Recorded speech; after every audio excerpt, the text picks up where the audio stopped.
4 minutes, 30 seconds remaining.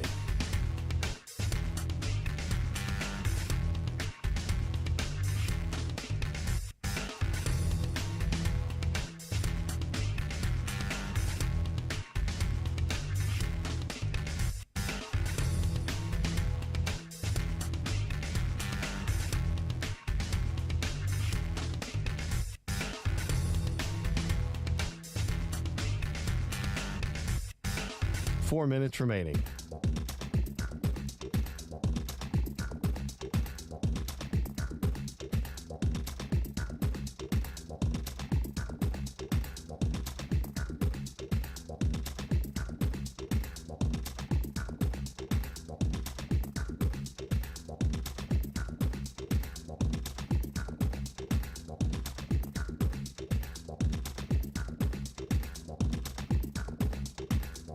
Three minutes, 30 seconds remaining.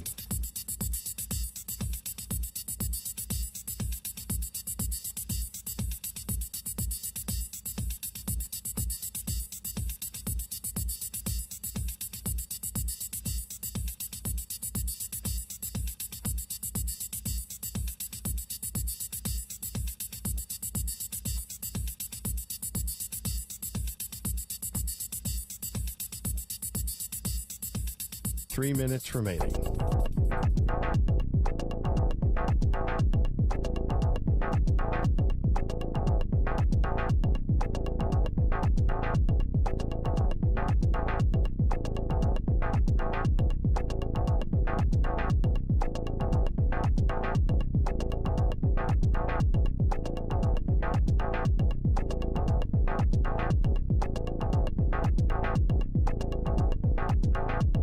Two minutes, 30 seconds remaining.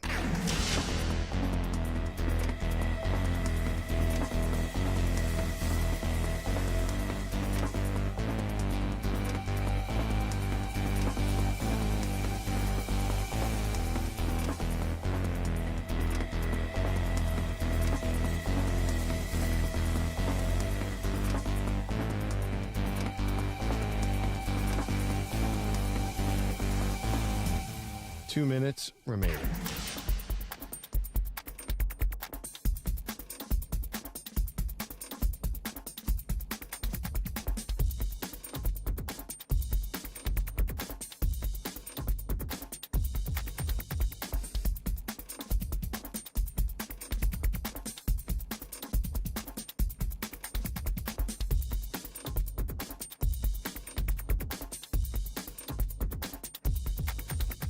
One minute, 30 seconds remaining.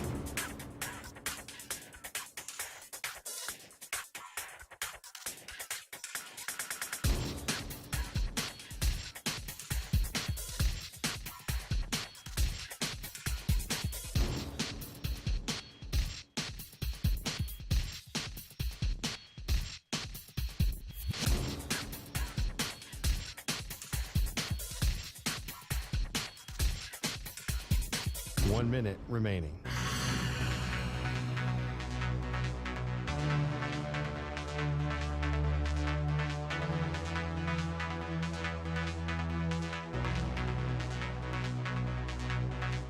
Forty-five seconds remaining.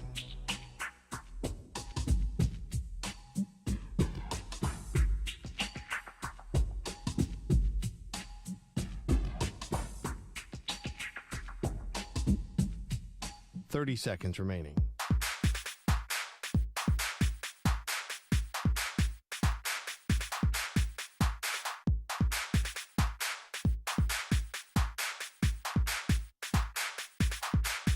Fifteen seconds.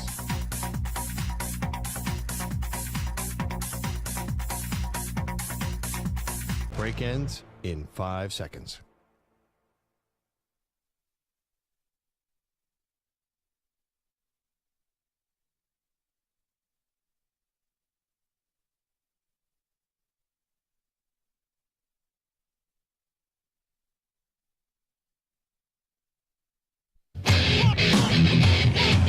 He's live. He's nationwide on CBS Sports Radio. This is the Zach Gelb Show.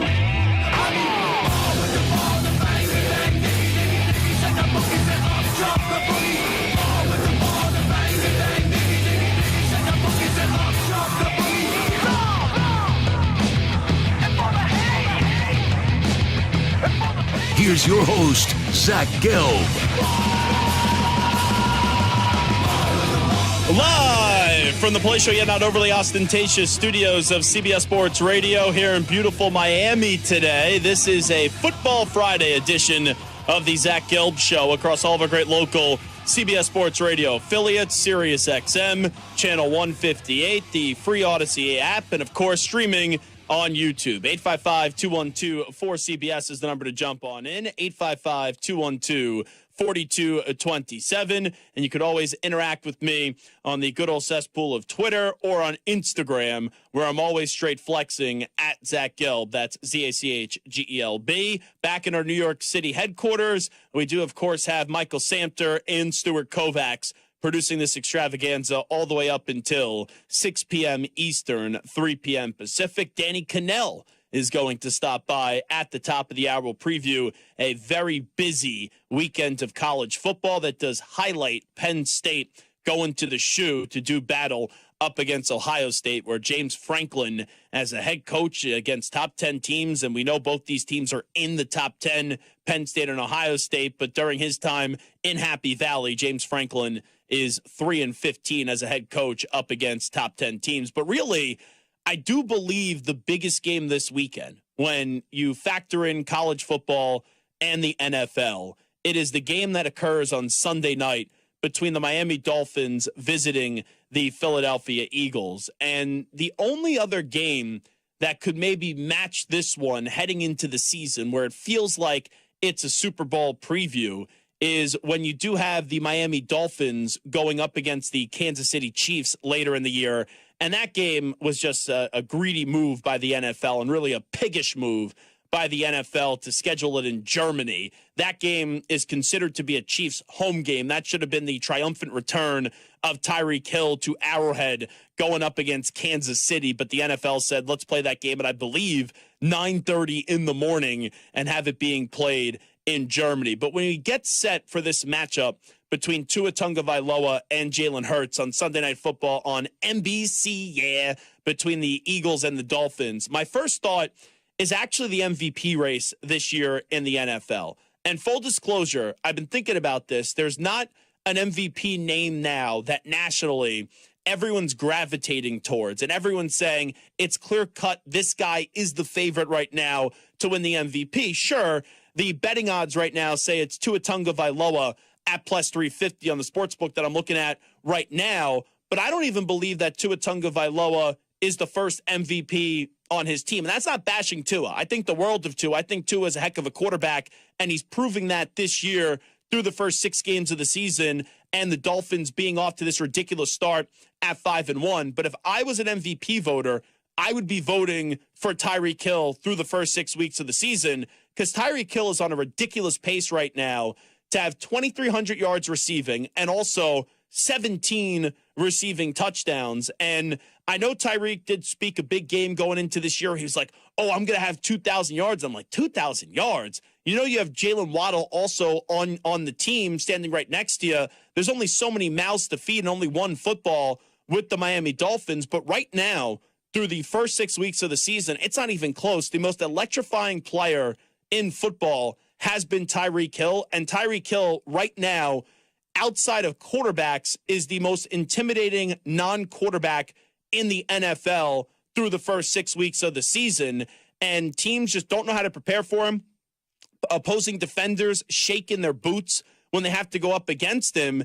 And he's on pace to have this just absolutely crazy season. Once again, when you look at over 2,300 yards receiving and 17 receiving touchdowns. And really, Tyreek Hill has changed this organization, and also Mike McDaniel has changed this organization as well. Because we all thought Brian Flores was this really good coach and was this really special coach. And I would like to see Brian Flores get another opportunity to be a head coach in this league. But when he was in Miami, he was looking at every other way to get out of the relationship and the partnership with Tua Tagovailoa. And even though it felt cheesy and disingenuous at times, the moment Mike McDaniel and Tyreek Hill got to Miami, they gravitated towards Tua Tagovailoa. They said, Tua, you are our guy. You are our quarterback. Where Mike McDaniel, right, Tua's even talked about this, went to Tua Tagovailoa's charity event, and he said just that support meant so much to Tua Tagovailoa early on in his his career and his relationship with Mike McDaniel. And Tyreek Hill, the moment he got traded to Miami in that blockbuster trade, he was saying that Tua Tagovailoa is the most accurate passer in the game, and he's the most accurate quarterback that he's ever played with. And everyone's like, whoa, wait a second. You just played a bunch of years with the great Patrick Mahomes. How can you even put Tua Tagovailoa and Patrick Mahomes in the same sentence and also say Tua does this better than Patrick Mahomes? So really, McDaniel and Tyreek Hill have changed this entire organization. And now this is a Dolphins team where I was just doing a local hit on 560 WQAM with Mark Hochman, and he asked me, do you think the Dolphins are elite? And I said, I'm not ready to call them elite, but if this makes sense, they could win a Super Bowl this year with the way that they're built and what they're getting back with Jalen Phillips and Jalen Ramsey and Devon Achane as well when he gets off the PUP list or he gets off the injured list and he makes his return after having to sit out for 4 games because of the injury. So this team right now, they're at 5-1. They're a team that's dominant. They're a team that on the offensive side of the ball is off to a historical start to the season. And I know things aren't handed out or things aren't guaranteed through the first 6 games, but this is a team right now that it's really special. And the reason why I'm not willing to call them elite yet, even though I think the sky's the limit this year for the Miami Dolphins, is because I got to see it more out of them. And I got to see Tua stay healthy throughout the duration of this season. But you look at the elite teams in the NFL, I think Kansas City is elite. I think the Eagles are an elite team. The 49ers are an elite team. But they have gone to distance that a lot of teams haven't. The Chiefs have won 2 Super Bowls. The Eagles have represented the NFC in the Super Bowl. The 49ers always are in the NFC Championship game and recently have represented the NFC in the Super Bowl. But if Kansas City doesn't get there out of the AFC, the next team I gravitate towards is the Miami Dolphins. And I say that knowing that 2 weeks ago, the Miami Dolphins went to Buffalo and absolutely got destroyed. So this is a big statement game for the Dolphins and a big measuring stick for the Miami Dolphins, where if they lose the game by a measly 3 points, I don't think anyone's getting on the radio or getting on TV on Monday and are slamming the Miami Dolphins and are questioning what the apex of the Miami Dolphins can be this season. But if they get blown out again, then up against the 2 best opponents that they've faced this year, they would have horrific showings. So out of all the teams, when I look at the NFL this week, the team that has the most to prove, the team that's under the most pressure, it is the Miami Dolphins. And in this spot, I look to 2 people to validate their success and validate it in a different standard. For Tyreek Hill, if he goes in a Dolphins win for 200 yards and puts up 2 touchdowns and adds to this pace of 2,300 receiving yards and 17 receiving touchdowns this year, I do believe on Monday, when you try to evaluate what the headlines will be on Monday, it will be, okay, Tyreek Hill has an opportunity to win the MVP, and he may be the leader in the clubhouse. Because it's not disrespectful to Tua Tagovailoa. I really do enjoy Tua as a quarterback. But when I look at who's the most valuable to the Miami Dolphins, who do I think is the best player on the Miami Dolphins, I do give the edge to Tyreek Hill over Tua Tagovailoa.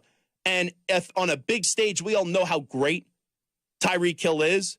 But if he goes on one of these video game type of performances again on Sunday Night Football, and he is clearly the best player on the field with an abundance of talent, when you have Jalen Hurts and you have A.J. Brown and you have Devontae Smith and you got Jalen Waddle and you got Raheem Mostert and you got DeAndre Swift and Brandon Graham and you can keep on going, Big Play Slay and all the names that are on both sides of the ball for both of these teams, there's a very good chance on Monday we're talking about Tyreek being the best player on the field and trying to do something that has never been done before in the history of the NFL where there's never been a wide receiver to win the NFL MVP. We've seen a place kicker win the MVP before.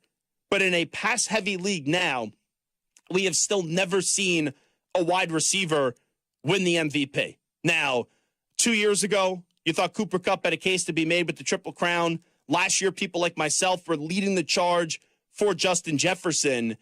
But for Tyreek Hill, it does feel as if he has a damn good chance to win the MVP this year, because who else is going to win the award? Mahomes almost has to be perfect now to win the award again. And even though no one would ever doubt Mahomes, that offense has not clicked yet to the level that we expected at. The Bills are too up and down for me to make the case for Josh Allen to win the MVP. Jalen Hurts, the Eagles' offense has to play better. Brock Purdy has no leg to stand on for the MVP after last week. Heck, I would even make more of the case for Christian McCaffrey, but we got to check in with his health. I don't think the Ravens are going to be as dominant as they need to be for Lamar Jackson to win another MVP. So you go around, it's like, who else can you make the case for? Well, if the Lions get the number one seed in the NFC, maybe Jared Goff is going to get a big MVP push. Maybe Trevor Lawrence, if the Jaguars get back on track, and they had a victory last night against the Saints, maybe he got some MVP votes. But right now, it feels like it is a two-man race for the MVP, and they're both Miami Dolphins with Tua Tagovailoa and also Tyreek Hill. And personally, I believe I give the edge to Tyreek, and I believe what Tyreek is doing this year at the wide receiver position is more impressive, not taking a shot at Tua, than what Tua is doing at the quarterback position, even though Tua is in the midst of a very special season, not only for himself, a feel-good story, but also for this Miami Dolphins team, where for the first time in a long time, there is legitimate excitement with this team, probably for the first time since the Wildcat. Like, is that really how far we have to go back? And what did that Wildcat team turn into? Nothing really much in terms of the large scheme of things. But it's the timing of it, it's all working out.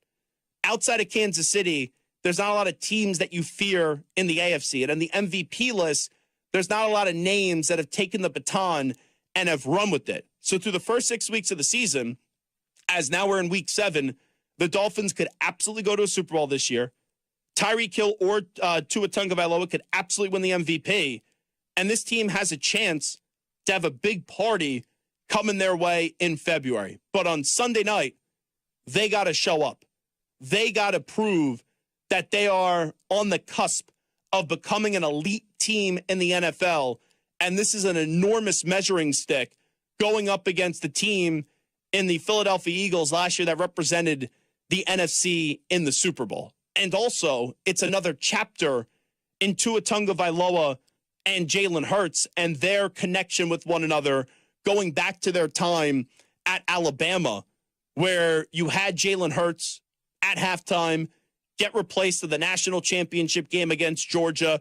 I remember like it's yesterday, Kirk Herbstreit was speculating it. Then Tua comes off the bench, ends up having that game winner in overtime to Devontae Smith, who now plays for the Philadelphia Eagles.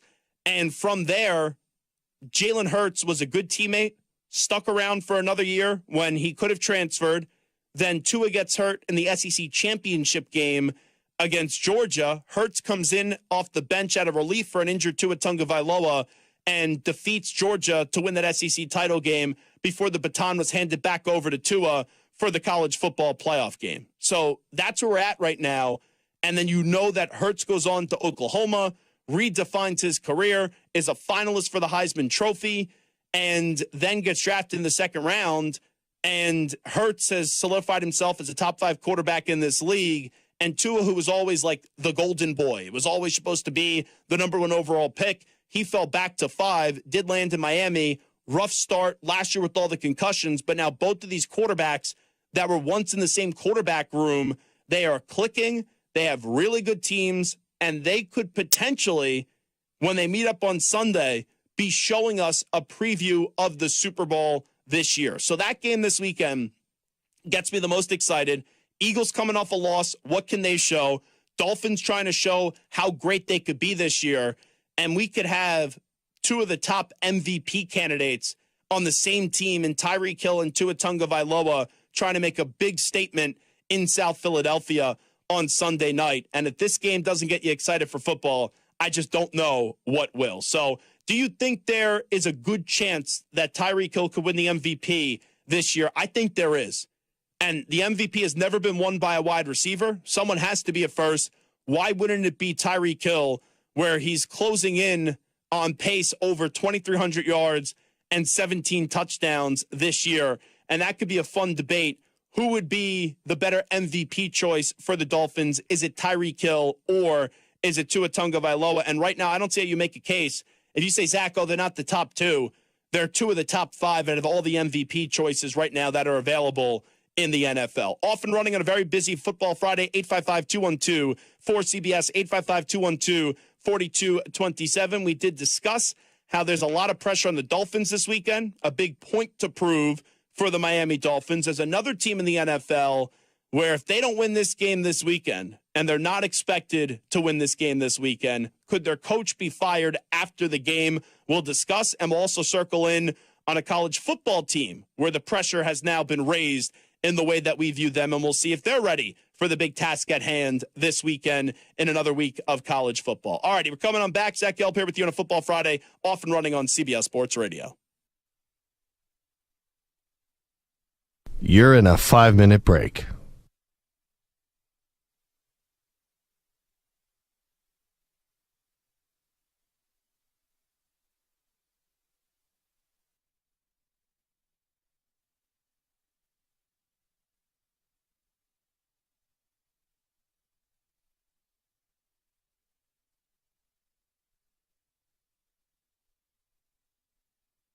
Four minutes, 30 seconds remaining.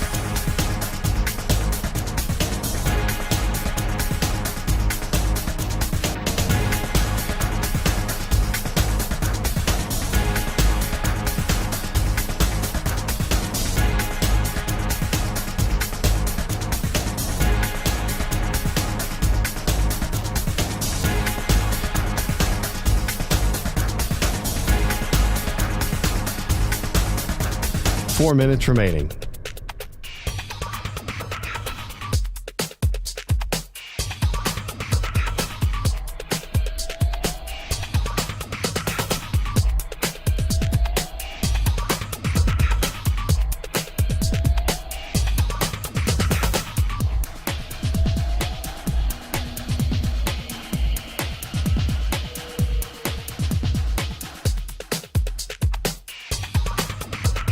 Three minutes, 30 seconds remaining.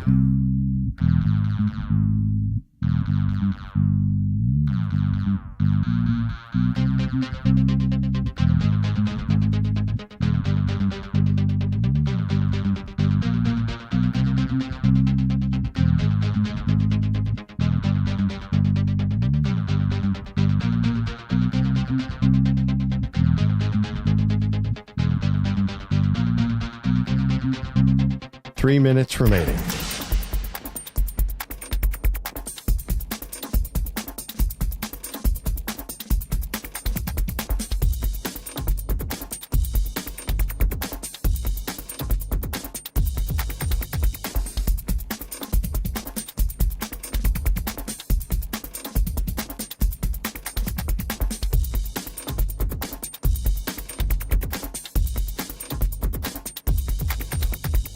Two minutes, 30 seconds remaining.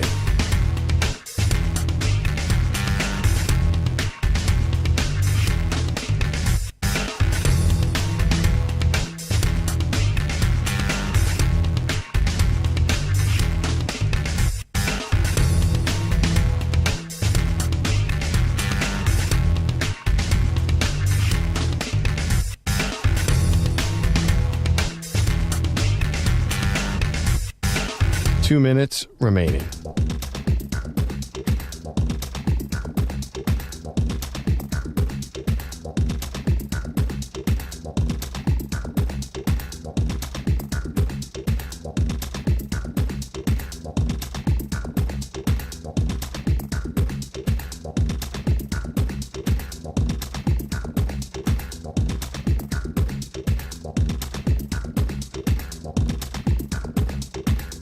1 minute, 30 seconds remaining.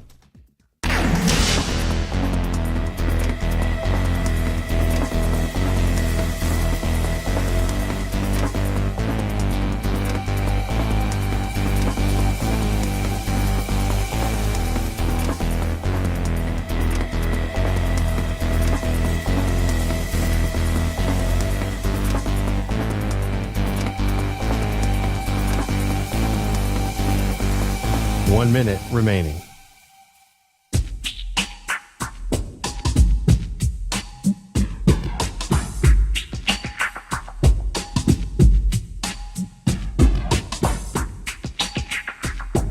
Forty-five seconds remaining.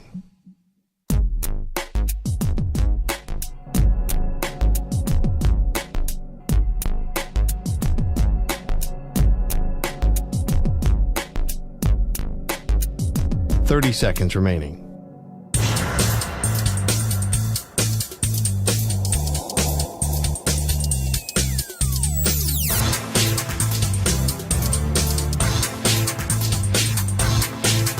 Fifteen seconds.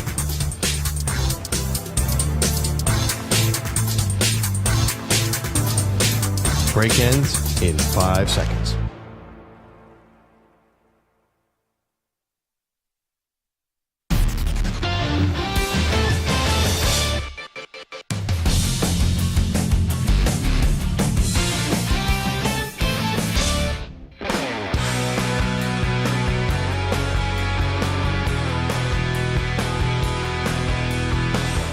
Live. He's nationwide on CBS Sports Radio. This is the Zach Gelb Show. Legendary NFL on CBS broadcaster Ian Eagle here with us. You're a natural iconoclast. I've known that about you from way back when in your teen years. So none of this is surprising, and it's what makes you an excellent talk show host. Yeah, Skip Bayless Gelb just called me. That's what people say these days. Hot take, hot take. Here's your host, Zach Gelb. Still stuffed like a fat pig after last night. What a legendary meal that I had in Miami at Joe's Stone Crabs, one of the greatest institutions for dining that exists. Had some coconut shrimp last night to start, some hash browns, some lobster mac and cheese, some fried chicken, some tomato and cheese as well. They had like a hunk of beef with cheese on it, then a jumbo order of stone crabs, and then, of course, that key lime pie that you got to hit from behind, as my friend would say, when you were having a little dessert. And they had a little grater, which is a scoop of ice cream with, it was a black cherry ice cream to die for, then some apple pie crumble. And then I had to get rolled out of there, or maybe forklifted out of the restaurant to just get back in my car so I could drive back to Boca Raton in Miami for one more day here at our friend's studio, 560 WQAM inside the Odyssey family. So we appreciate them for hosting us. And it's kind of amazing, guys. I don't know if you realize this, Samter and Stu, but like our listeners, who I absolutely love, but they are like so annoyed today. I'm in like a smaller studio. When you're on visiting turf, right? They're gracious enough to host you and just put you up somewhere. And like some of our listeners are like, why is Gelb in like a broom closet today? This is like a little production studio that I'm in. And how many times when we've been at our CBS Sports Radio studios, and let's say like Mike Valenti comes up to do that show with Boomer Esiason from Detroit, they put him in one of the smaller production studios. I'm not here every day. So I don't understand why our listeners in the YouTube chat think they're going to put me in this palatial yet, like very ostentatious kind of studio. Like, I don't understand what people actually expect, Samter and Stu. I think you look fantastic. I don't care what anyone says. You look fantastic. You look great. It's not a broom closet. I just think that people underestimate how big you are. You're actually in a room that is larger than my home. It just looks small because you're in it. When you mean how big I am, are you talking about the way that people perceive the brand of Zach Gelb, or is this more so my physical size you were talking about? I meant physical size. That's what I thought. Yeah, I didn't know and if you thought like you meant my head or something like that. No, and I don't mean it in an insulting way. You are a strong, broad, big man. Unlike me, I'm the opposite. And therefore, you make any space that you're in look smaller just because you're just such a meaty, a large human being, a gargantuan human being is what you're saying. Yes. You're the opposite of Mike Samter. Yeah, that is true. And look at Stu, because I don't get to see you guys until I check in on the stream. Stu wearing that big Raider Nation shirt today. Stuart Kovacs a few weeks ago had like a little emblem on his chest acknowledging the existence of his football team. I needed a microscope or a magnifying glass to find it. And now Stu has the Raider gear in big font that even my grandmother, who's 92 years of age and is still sharp as sharp could be, wouldn't even need to put on her glasses, Stu, to figure out that you are a Raiders fan. So now you're back in on your football team. Is that right? I'm back in until they disappoint me, which will either be this week or next week or sometime in the very near future. Okay. How many wins we going for the Raiders? Just wondering. For the year? Yeah, for the year. I'd say 6 or 7. Okay. So Stu is kind of back in, but he's swimming very, very slowly and is staying right towards like the shallow end of the pool with his hand on the rail to make sure that when the water picks up or the pool gets a little bit deeper that he doesn't drown is pretty much what you're saying with the Raiders right now. Pretty much. Trying to set myself up to not be disappointed. You know what my goal is? My goal here is to get Stu to be one day confident with this football team.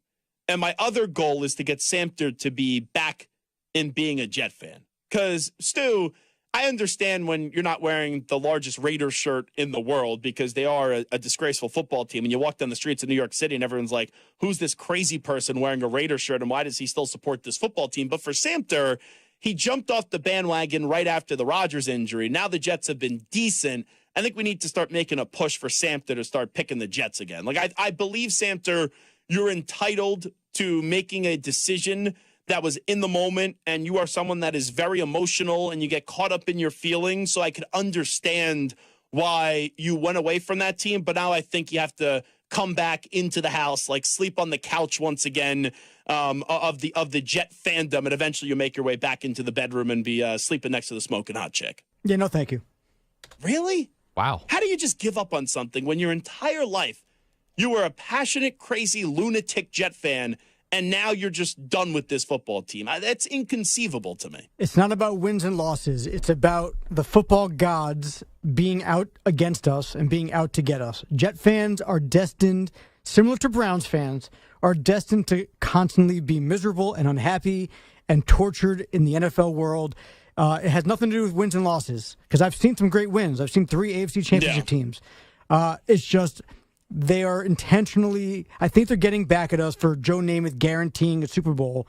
And since then, we've just been an utter joke. And it's just when you have hope once again, they just tear it away from you and rip your heart out. Well, the team now that you're rooting for in the Kansas City Chiefs, they were awful for a long time. And their fans thought they would never win a Super Bowl again. And now all they do is win Super Bowls. So if Kansas City doesn't win another Super Bowl, I think we've identified what the problem is.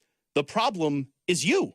If Kansas City starts to stink and go in the tank now, and they can't get back to another Super Bowl and win another Super Bowl, you then need to jump off the Chiefs bandwagon, or else people are going to be parading you around Kansas City looking for your head. It could be possible, but I've also seen 5 Yankees championships, so I'm pretty good there. Oh, here we go. Always the Yankee fan. I've seen this many championships. I'm a Yankee fan. I'm just saying, I can't be a mush. I've been to 3 Yankees World Series championship series. I've been to the World Series 3 times for the Yankees. I've been to the games. I've been there in pinstripes. So I can't imagine that it's my fault. I just got a text from my mother, by the way. I guess my grandmother is listening today. She goes, Grandma said never mention her age again on the air. Like, I am proud that my grandmother is 92. She still looks like $1 million. She looks like a movie star, and she's the only one that is like doesn't think that she looks great right now. Grandma looks like $1 million, and you know what? Let me tell you. Whenever we go out to eat with Grandma, there's a lot of older men that start talking to her, and they don't have a chance with my grandmother. So my grandmother, 92 years old, she looks stunning. She looks like a movie star, and everyone should aspire to be as sharp and as good looking as my grandmother is when they get to 92. Any comment on that, guys? I like how your mother said never to say her age ever again on the air, and you just repeated it 7 more times. So good for you. Yeah. Well, it's come on. I don't think that's something we should be ashamed of. You know, if she didn't look good at 92, I wouldn't say she didn't look good at 92, but she looks phenomenal at 92. I told my grandmother the other day, she looks like she's 75 years old. Like, I would have never thought that she was actually 92 years old. So I said the same thing about you, about 75. 75, I am starting to get some gray hairs, so that's becoming a problem. Anyway, getting back to the football, because that's why you tune in on a Football Friday right here on the Zach Gelb Show on CBS Sports Radio. I want to keep it in the AFC West real quickly, and I want to talk about one team, and that's the Los Angeles Chargers. The Chargers have all this talent. Like, you look at the Dolphins and the Chargers, they're constructed with a whole lot of talent. And you look at the Miami Dolphins, they have a good coach. They have a quarterback that is excelling right now with really good weapons. And they're a team that is 5-1. The Los Angeles Chargers should be at the same level where the Miami Dolphins are right now. And I understand the players have to take some of it. And Justin Herbert has to be more clutch. But I really do believe that Brandon Staley is by far and away the biggest problem with the Los Angeles Chargers. And they are 2-3 on the season. They lost to Miami in a 36-34 game. And when you lose to one of the better teams, and we didn't know it at the time in the NFL, to the Miami Dolphins by 2 points, you wouldn't think that you would be struggling to find wins this season. But here we are with the Chargers, and the Chargers are now entering week 7, have a big matchup this weekend against Kansas City. And if they don't get to 3-3, and I know it's a tough ask going up against Kansas City, I don't see what the point is on keeping Brandon Staley for the rest of the season. I really don't. And I know people would say, oh, why are you saying this is a must-win game for Brandon Staley when he's going up against the Chiefs? You know how good the Chiefs are? The Chiefs are vulnerable this year. Now, the Chiefs still could go to Super Bowl. Chiefs could still win the Super Bowl. I'm fully cognizant of that. But Kansas City on offense has not been this force, has not been this juggernaut, has not been this unbelievable unit that we're used to.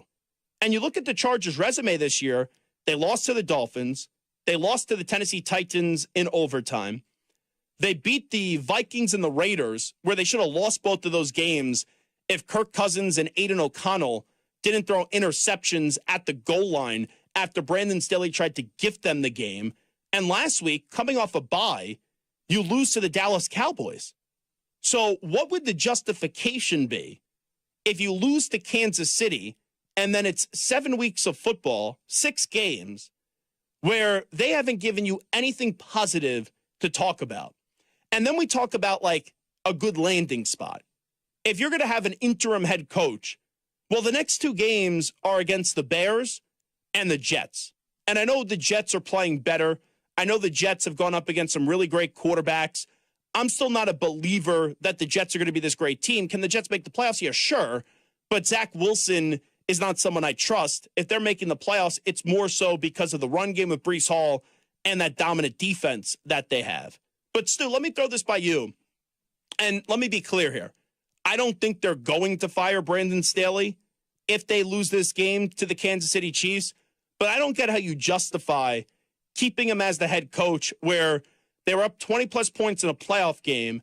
They choked, and then the response coming out of that playoff game to start the year is a loss to Miami, a loss to Tennessee, 2 wins they were lucky to win up against the Vikings and the Raiders. And then you get the Cowboys, you lose to them, and then you lose to the Kansas City Chiefs. There would be no point in continuing with this Brandon Staley era. Do you agree with me, Stu, that if they can't get the job done this weekend, and if the Chargers lose to Kansas City in Arrowhead up against the Kansas City Chiefs, that they should dismiss Brandon Staley as the head football coach? Oh, absolutely. I mean, I think that should have been done after last season, but especially now if they're getting off to the start that they're off to, I mean, they're going to fall behind and they're not going to make the playoffs if this continues, especially if they lose this weekend. So, yeah, I think Staley is someone who probably has to go sooner rather than later. Yeah, and I don't see what the point would be in keeping him around. And the reason I asked that question to you, Stu, is because the old producer that I used to work with, my man, Hot Take Hickey, he would always try to craft takes that would benefit his team. So if I asked him that about Brandon Staley, and let's say he was in your position as a Raiders fan, he'd be like, no, the guy's a good coach, keep him, and he would do it sarcastically because he knows that benefits his team. And that's why I think it's admirable of Stuart Kovacs right there in saying Staley has to go, because even though your organization is a clown show and is a joke and a drama-filled organization, you know football, you know logic, and there's no logical explanation if you can't get one big win or one win that's impressive through the first 6-7 weeks of the season that would say, okay, I need to see more of Brandon Staley with the Chargers. Yeah, I mean, look, I would love for him as a Raider fan to stay, but no, I can't justify him being the head coach for much longer of the Chargers. Who gets fired first, Staley or McDaniels? Probably Staley. I think McDaniels might have a little longer of a rope because of the financials of the Raiders. So I do think it is Staley that'll probably go first. More likely to go in season, I think, is Staley. So did I get this right? What's the WNBA team? The Aces that Mark Davis owns? That's right. Right? Yep, the Aces. Did you see him dancing after they won the championship? How could the I other miss night? it? It was all over my Twitter feed on Wednesday night. What did you think of the dance skills of one Mark Davis, if you want to call him that? You know, they weren't great, but if he was doing that after a Raiders Super Bowl, I think they'd be amazing dance skills. So I was actually a fan of seeing Mark Davis and some of the moves that he had. Samter, how are your dance skills, by the way? Are you a good dancer? I feel like Samter, you get a few drinks in him. He's at a wedding. I think Michael Samter would be a really good dancer at a wedding. I'm really good at the shopping cart and the lawnmower, the sprinkler.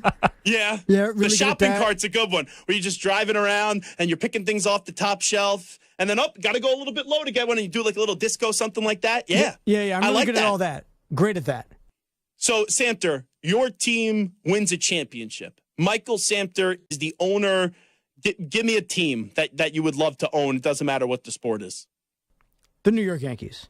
All right, the New York Yankees. Here comes the pitch. Struck him out. Ball game over. Yankees win. The Yankees win. Michael Samter, shot in the press box. What are you looking like? How are you dancing? I'm raising the roof, arms up, shaking the booty a little bit. But a lot Josh of booty you're lot shaking? Of, What are you shaking? No, just my booty. A lot of my dance moves involve gyration of the hips and movement of the arms, but not necessarily in rhythm or together, just hips moving, arms moving, legs usually staying still. It's very awkward. Gotcha. So I would just go right to, see, if I ever owned a sports team and I won a championship, I think I would go like Stone Cold Steve Austin style and just take the two beer cans, smack them together, and then just douse myself in the beer. That's what I believe I would do if I ever won a championship. So anyway, if the Chargers can't win this game, Staley should go. And the other thing that I'm intrigued about this weekend is Alabama, because Alabama is 6-1. They have now created a thought in some people's mind, just because they're the vaunted great Alabama Crimson Tide and they have the logo, that they're still alive in this. I don't think Alabama is all that good this year. I know Milroe is improving, but I don't trust that offense. Defensively, they're a heck of a team, but that loss against Texas is damaging, and then Texas lost. So if Texas wins the Big 12, Alabama's going to have to win out and win the SEC to get into the college football playoff, and Alabama can't afford to lose another game this year, because if they lose another game, we've never seen a two-loss team get into the college football playoff. But their next few games against Tennessee, LSU, and Kentucky, and they play, I think it's Chattanooga and then Auburn to end out the season, obviously that being Thanksgiving weekend with the Iron Bowl. But for Bama, I'll ask the question, when do people start to really get back in on Alabama? And for me, it wouldn't be until they win the SEC championship game, because even if they run the table the rest of the regular season, and I know the Brock Bowers injury now makes Georgia look a little bit like human, even though Georgia could be getting Brock Bowers back. He's only expected to miss 4 to 6 weeks, but let's see if there's any roadblocks or any hiccups in the road to recovery. But even if Alabama gets to the SEC title game, they'll be a force. They'll be a team that you got to be concerned about. But until they're standing there back at the podium with the SEC championship trophy and Nick Saban holding it and only having one loss as an SEC champion, I'm going to expect that if it's not in the regular season, then it will be in the SEC title game when they find a way to come up with that second loss this year. So intrigue this weekend up against Tennessee, maybe a little payback to the fans at Rocky Top, even though that game is in Tuscaloosa with what did transpire last year. But that's a game you got to watch this weekend, 3:30 p.m. Eastern time, because that's going to be a story the rest of the way. When do people get back in on Alabama, and is Alabama still a threat for this football season after their Week 2 loss to Texas. All righty, this is Zach Gelb Show on CBS Sports Radio. We will take a timeout. When we come on back, we will do a little news brief on this very busy Friday edition of the Zach Gelb Show. Let's send it back to our New York City studios with the Ackman, Rich Ackerman.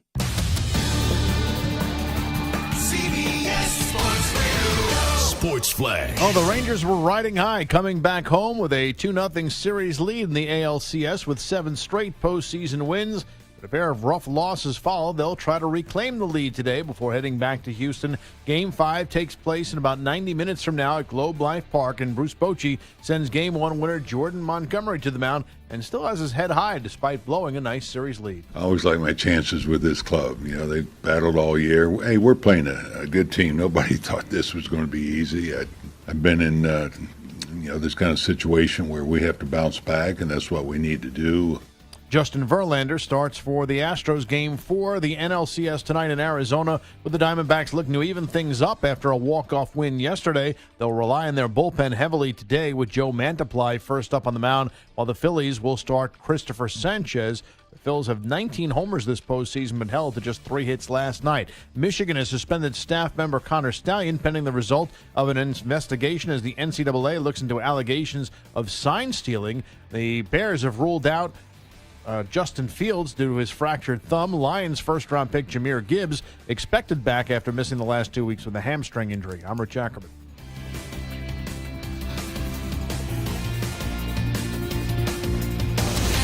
CBS Sports Radio.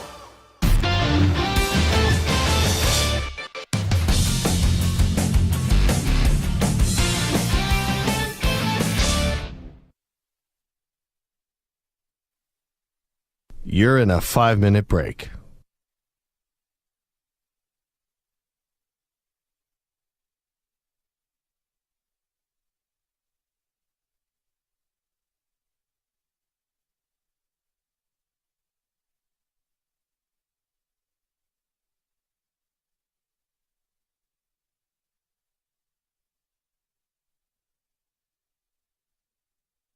Four minutes, 30 seconds remaining.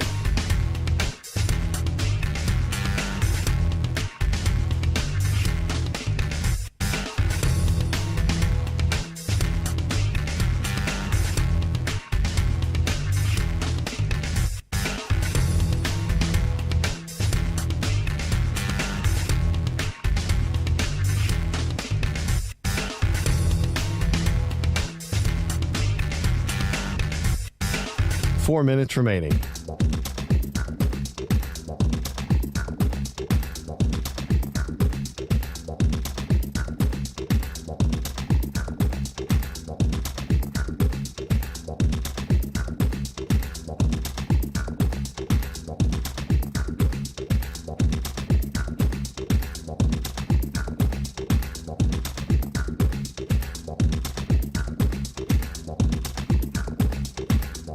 Three minutes, 30 seconds remaining.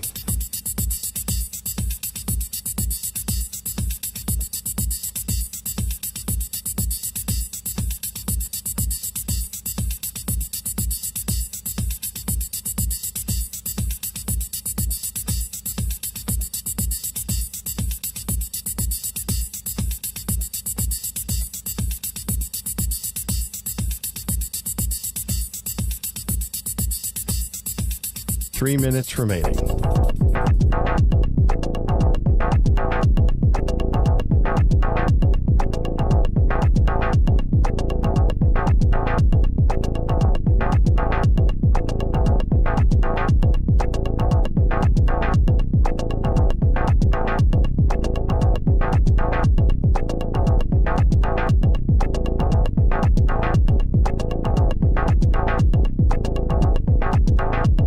Two minutes, 30 seconds remaining.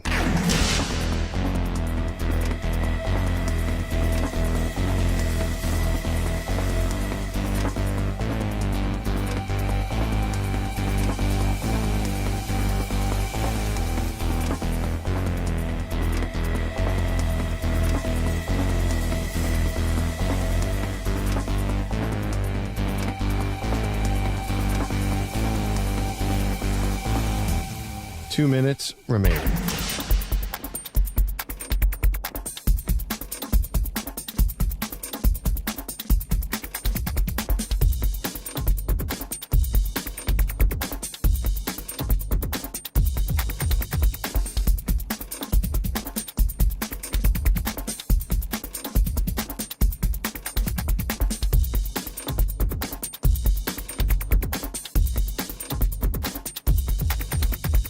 1 minute, 30 seconds remaining.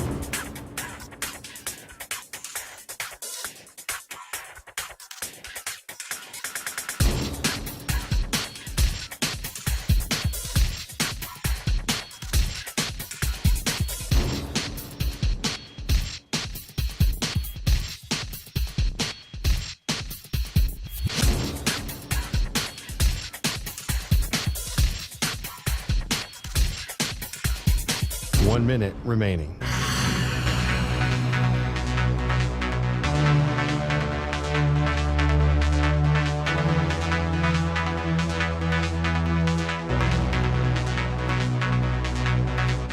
Forty-five seconds remaining.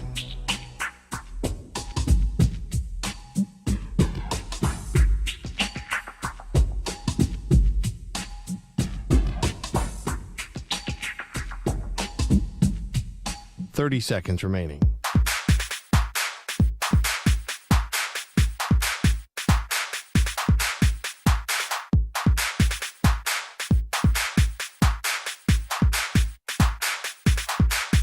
Fifteen seconds.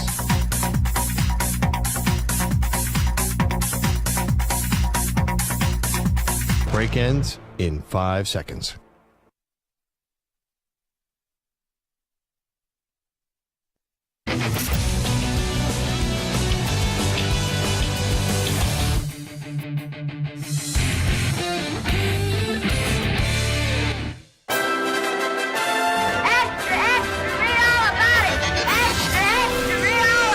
Time for your daily news brief. We get you caught up on the rumors, reports, and reconnaissance from the day in sports.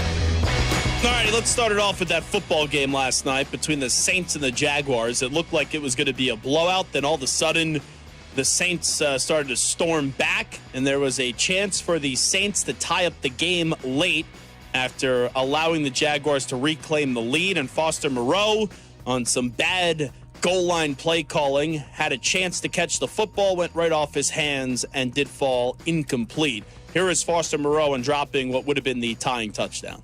Yeah, it's tough in front of every man, woman, and child I've ever known. It's a dark place to be. It's the National Football League. It doesn't come down to one play, but it comes down to one play. The team fought.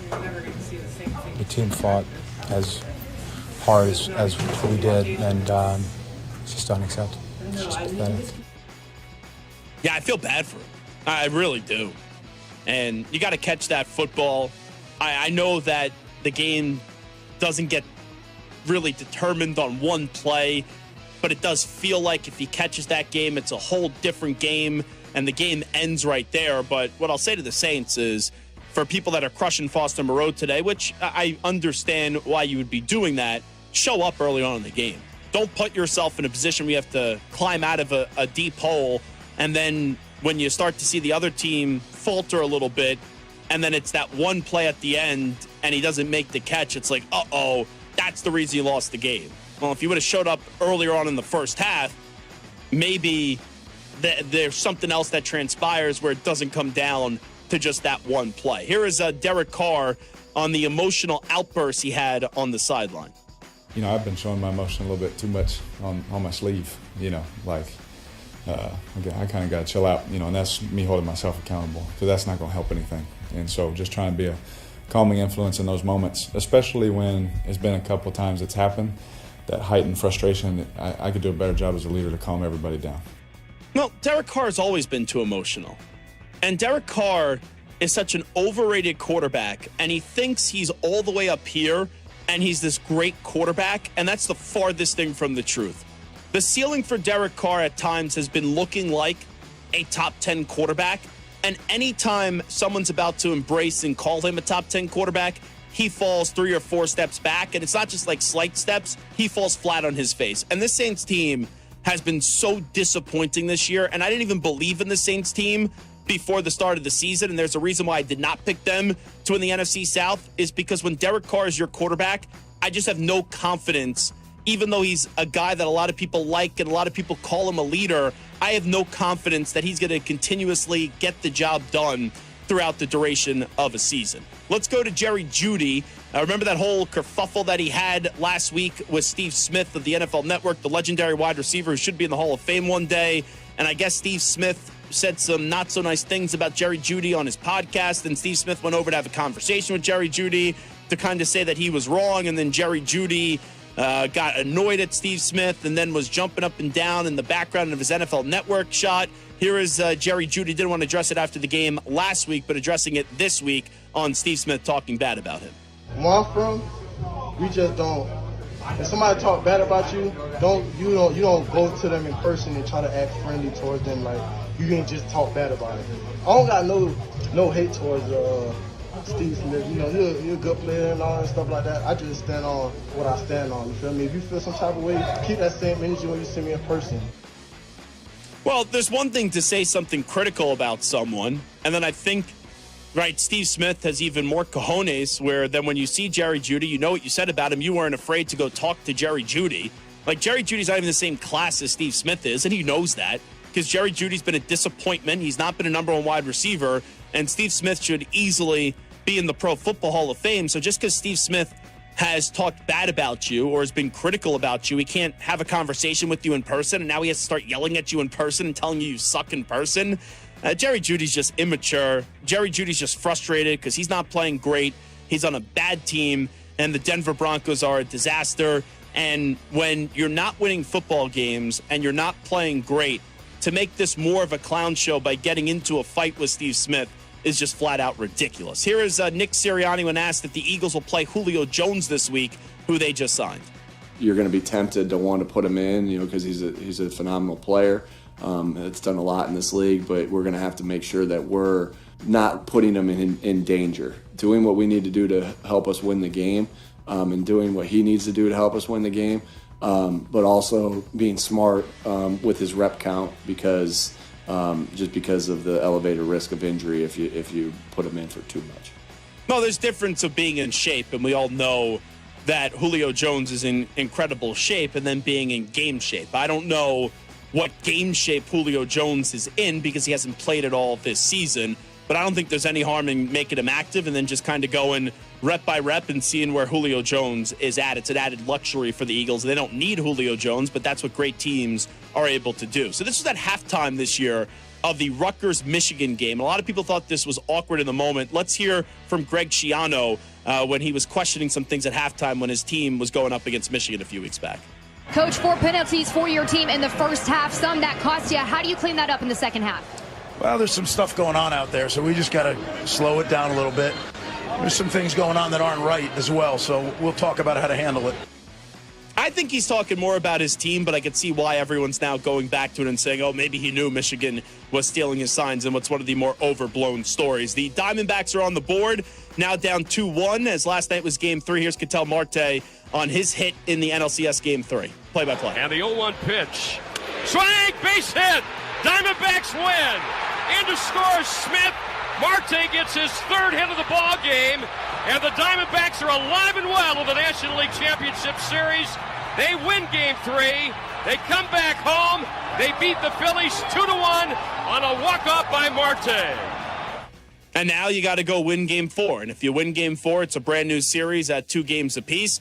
And we saw that with the Houston Astros, who lost the first 2. And then Houston won Game 3 and won Game 4. And now it's a brand new series between the Rangers and the Houston Astros. We'll take a break. It is the Zach Gelb Show on CBS Sports Radio on Football Friday. Coming on back, talking some college ball with Danny Kanell.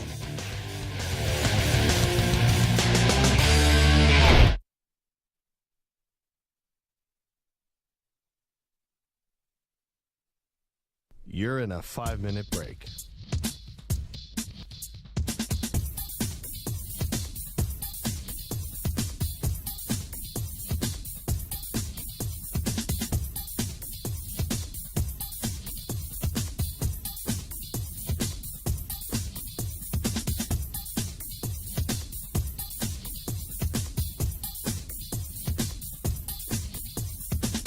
Four minutes, 30 seconds remaining.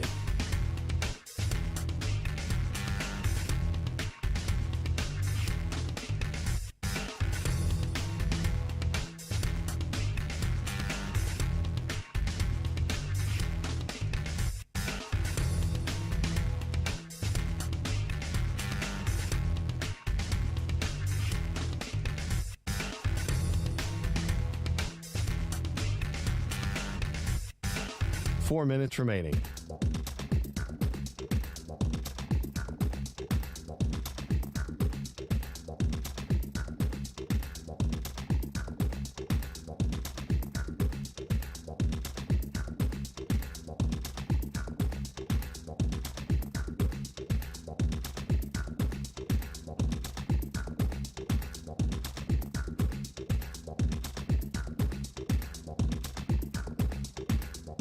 Three minutes, 30 seconds remaining.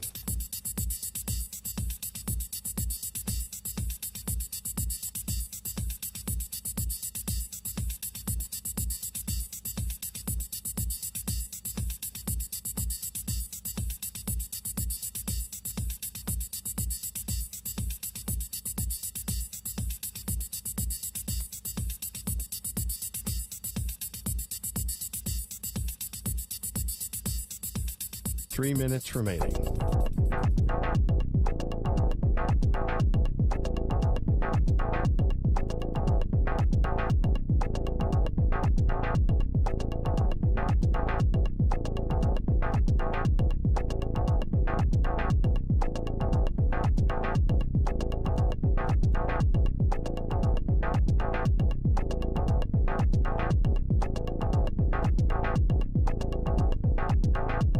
Two minutes, 30 seconds remaining.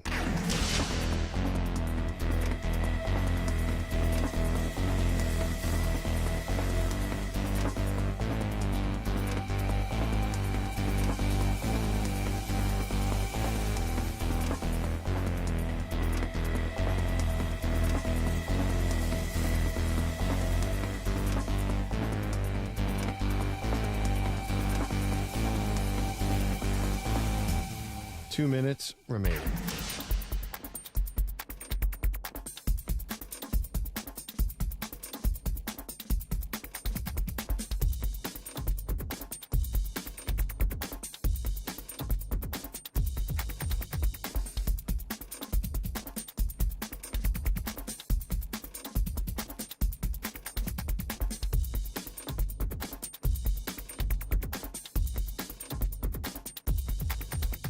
One minute, 30 seconds remaining.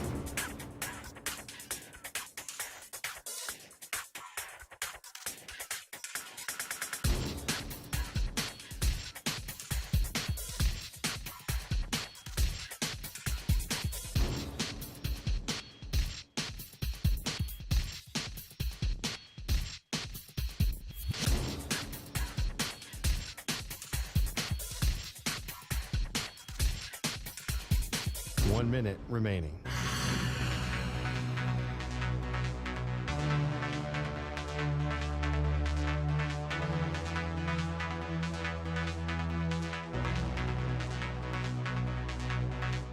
Forty-five seconds remaining.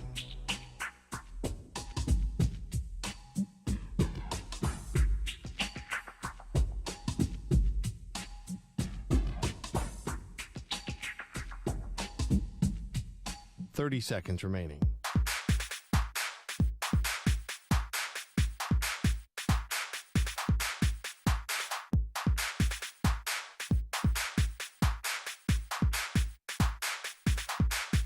Fifteen seconds.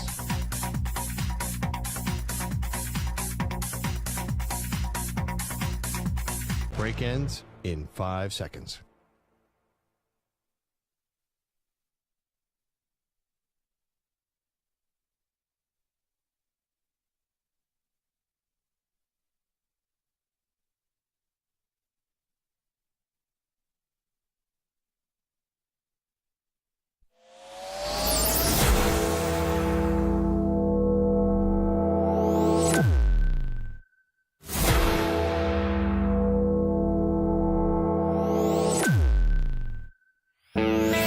He's live. He's nationwide on CBS Sports Radio.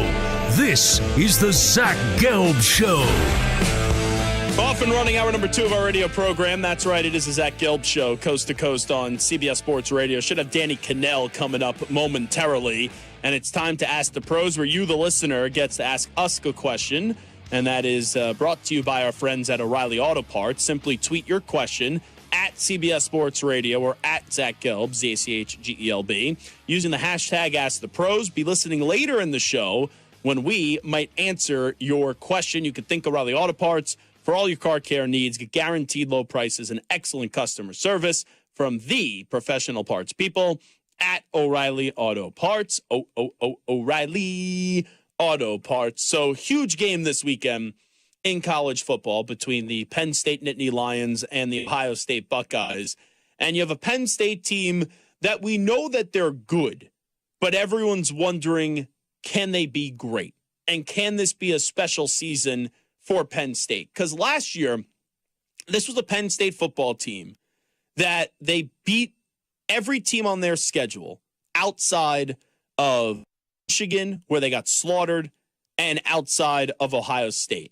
And bare minimum, with the talent that they have for this season and the way that people are looking at this program, they need to find a way, bare minimum, to split the Ohio State and the Michigan game when you look at those two games. And this is a weekend where we're going to see the first legitimate test for Penn State. Because even though Ohio State is perceived to be vulnerable this year, Ryan Day has not lost many games as the head coach of Ohio State.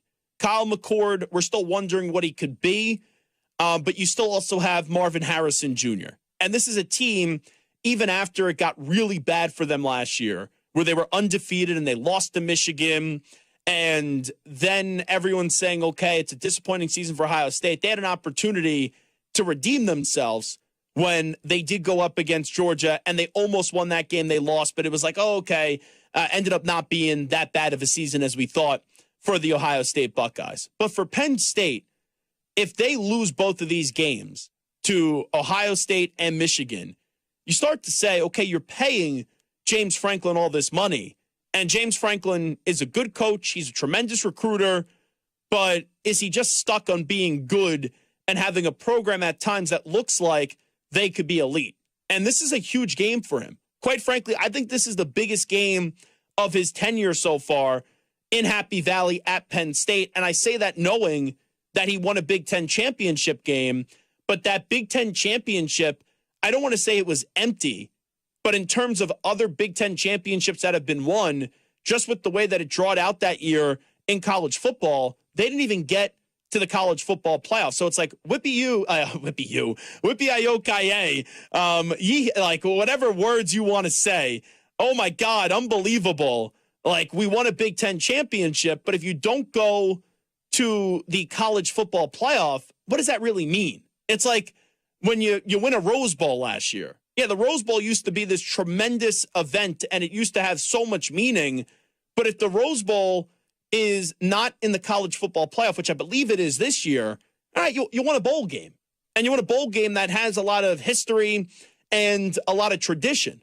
So that Big Ten championship, it's not irrelevant because you still won a Big Ten championship. You should still be applauded for being the best team in the Big Ten and getting that trophy. But if it doesn't result in a college football playoff appearance, it does feel empty.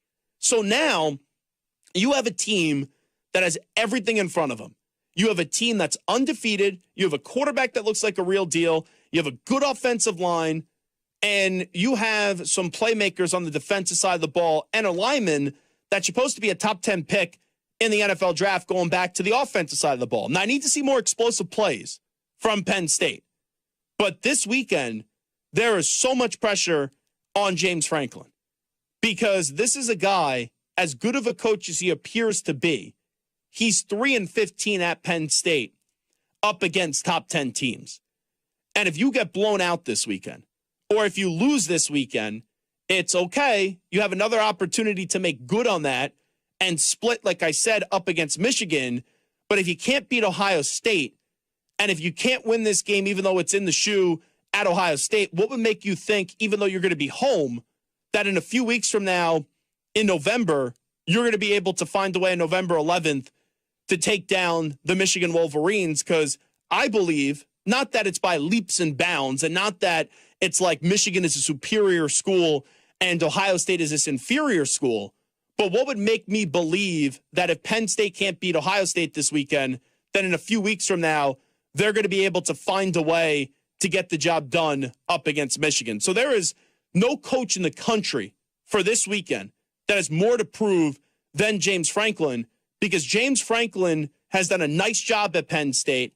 But when you're 3-15 up against teams inside the top 10, it's just not good enough. And you got to be better. And you got to find a way this year to prove that you could bare minimum split with Ohio State and then also Michigan. And I look at the way those two teams stand out to me. I think Michigan is a better team this year than Ohio State. So if the Penn State fan goes down this weekend, it's going to be like, up another year where they only get to 2 losses, but what did it really lead to? I believe we have Danny Kanell right now on the line. Excited to talk to the former college and pro quarterback, and he joins us today via our friends at BetOnline. And make sure you check them out for updated college football playoff conference, Heisman, and college football Week 8 lines. Danny Kanell, always great to have you on. Appreciate the time. How you been? I'm great. I don't know if you can tell. This right here behind me, let's see if I get, that is Ohio Stadium. I am in Columbus. And very rainy, chilly, like it just actually rained significantly, and then it just blew through. But I'm here doing some stuff with CBS Sports HQ as well. Here for the game, cannot wait. There's already that electricity kind of pregame vibes here on a Friday. But it's great to be on with you, man. Well, I appreciate it. So all year long, I've been saying Michigan's the best team in the Big Ten. Then I put Penn State over Ohio State. But heading into this week, I kind of woke up and I go, I'm confident in Ohio State, and I don't trust James Franklin to win a big game. Where's your confidence level at on Penn State maybe walking into the shoe this weekend and getting the job done? Well, you must be a believer of history, right? That it does have a tendency to repeat itself. James Franklin has not had success in games like this, whether it's road games versus top 25 teams, road games versus top 10 teams, or anywhere versus top 5 teams.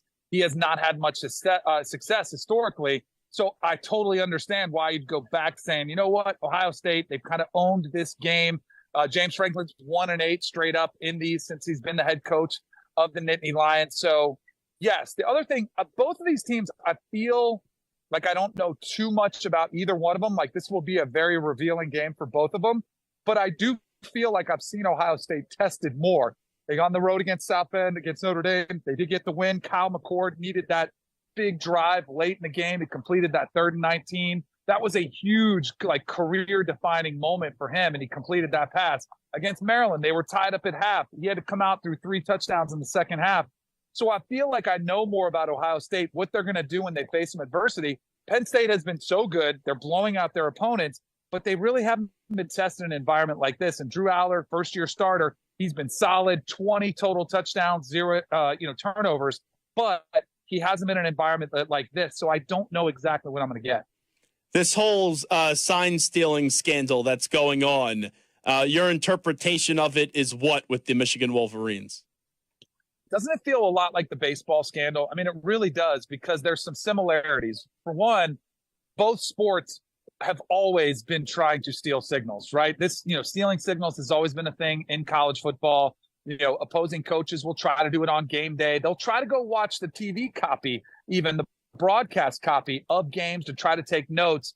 But then all of a sudden you cross this line that's sort of, it is a rule, but it also is an unwritten rule. Like, you just don't send scouts out on the road and possibly with video cameras and try to take it to this level. And it feels like the Houston Astros. Always in baseball, we've always seen that sort of, the game within the game.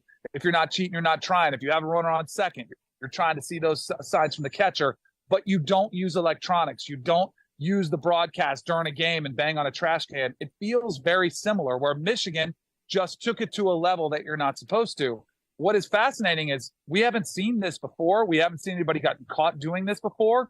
So what does the NCAA do? Like, what is the punishment for this? How serious could it be? We truly don't know. And I'm sure you're aware of this, Zach, because the NCAA never moves quickly on anything. Yeah, does it impact anything? Yeah, does it impact anything this year? I have no idea, because we don't know. I mean, now I'm starting to see there's pictures out there of this analyst who is actually, on the sidelines. They have picture him at opposing stadiums.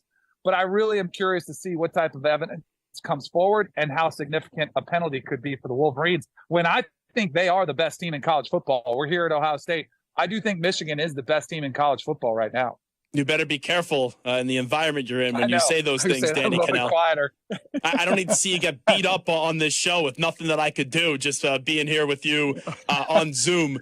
So the Michigan thing, to me, it's impossible to not just look at what happened this offseason with the recruiting violations and say, is this the NCAA making this a you-know-what swinging contest and trying to be petty here once again, where the NCAA usually ignores a lot of things. And if this wasn't Harbaugh and this was another coach, maybe they would have just swept this under the rug and not made this that big of a deal. Your thoughts on that? So initially that was my hunch too. Like, man, Jim Harbaugh has been very combative with the NCAA, very critical. He's called him out. I think he thought the entire investigation was a joke, that, I have to go get a hamburger, a cheeseburger with a player, and I got to worry about that. And there were some other more serious allegations. Charlie Baker was quick to point that out, that it all wasn't over a cheeseburger. But there is a contentious relationship. So it felt like, really? You want to try us? Well, we'll show you. And Charlie Baker, the new president of the NCAA, he has an opportunity to really kind of put his foot down and so that we're not going to get pushed around. But the more that I've heard about this, I do think, again, another similarity with an NFL scandal, similar to Deflategate, when the Colts told on the Patriots, you're starting to hear other anonymous coaches within the Big Ten saying, enough already. Like, this is kind of ridiculous. This was such the kind of secret that everybody knew was taking place. My hunch is that it was another team that turned in Michigan. Or think about the turnover on staffs. Maybe there's a former staffer who was disgruntled, maybe didn't get a raise or left somewhere else, and now their competitor. There's a ton of movement in college football coaching circles. So my hunch is that somebody handed this to a silver platter on the NCAA. And then you talk about that relationship. The NCAA is like, all right, yeah, this is great information. We'll go ahead and act on it. So it's probably a combination of both.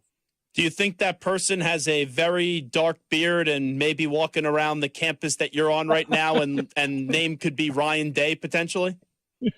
It absolutely could be. It wouldn't surprise me at all. I mean, the rivalry runs deeper than just a little friendly trash talk. I mean, it is super competitive on the recruiting trails. There's a lot of negative recruiting that takes place. There's always animosity between these two schools. It wouldn't surprise me at all. And I'm sure you saw the circulated video. I think Greg Schiano has now, Rutgers has officially kind of said, no, that was about the officials in that game. But it was kind of odd.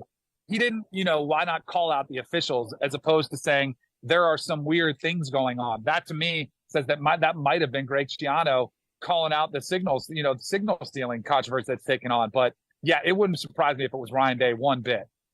How about Florida State this weekend? I know Duke may be getting their quarterback back. That's still uncertain.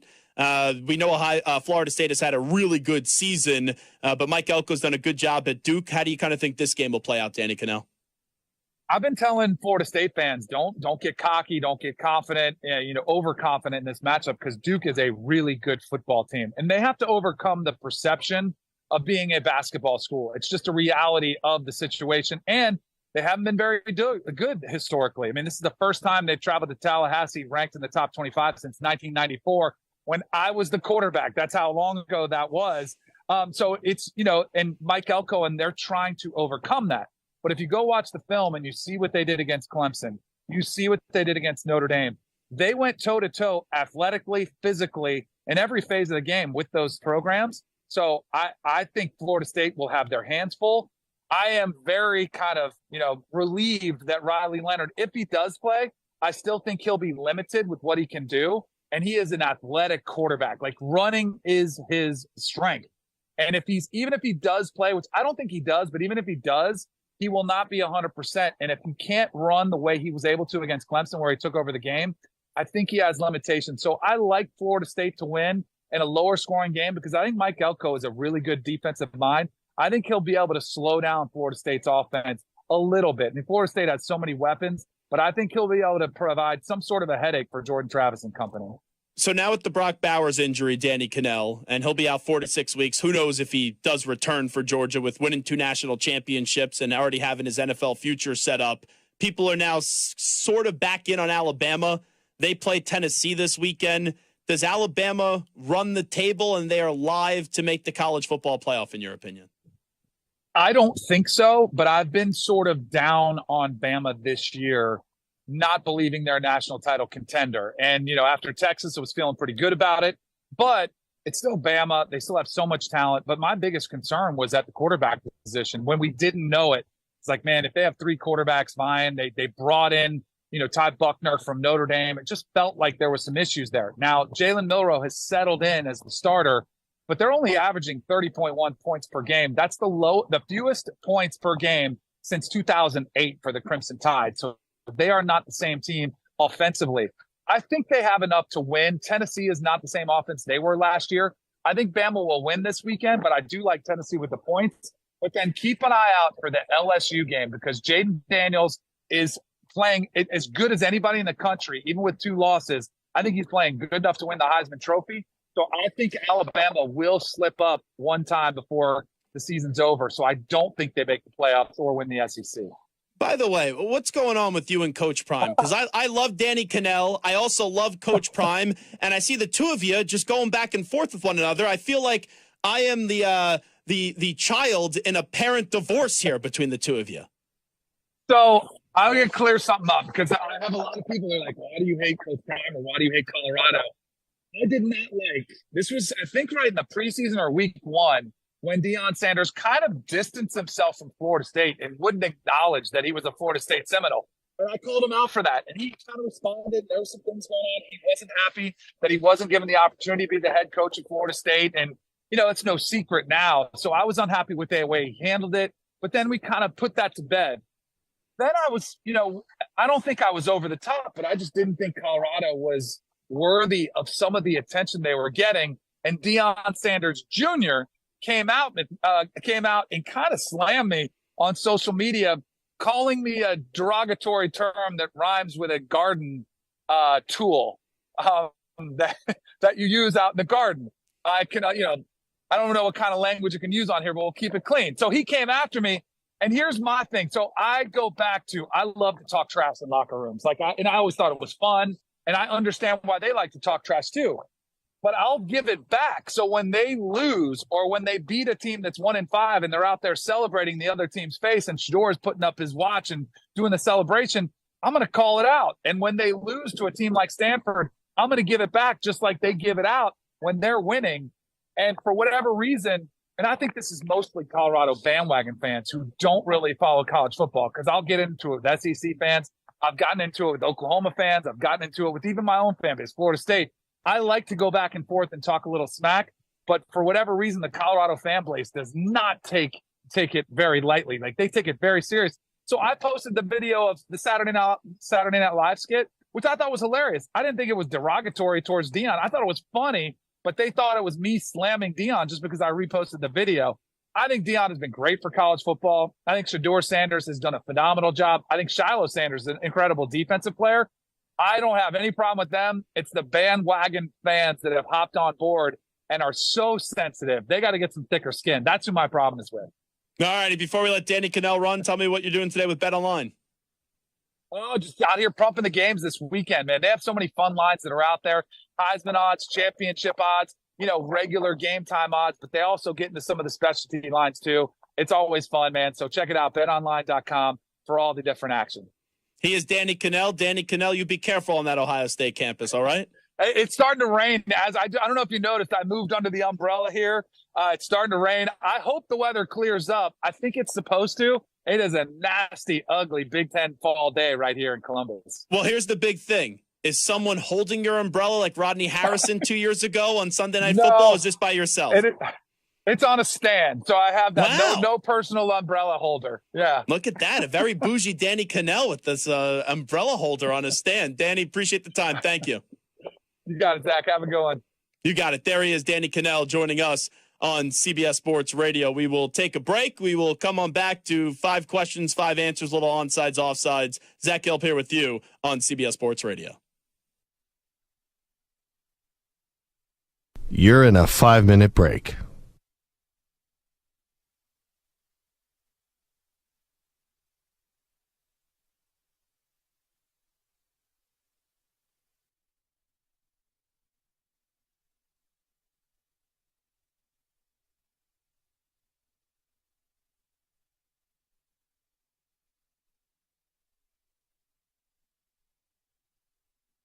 4 minutes, 30 seconds remaining.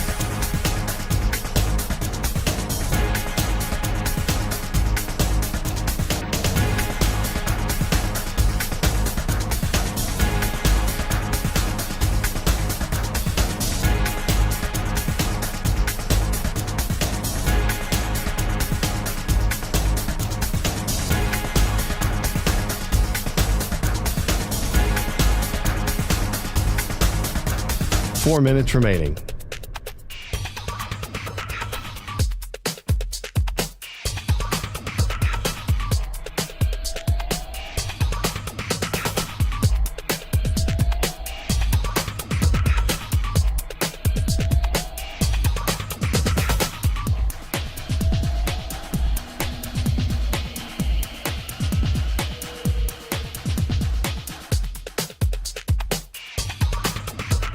Three minutes, 30 seconds remaining.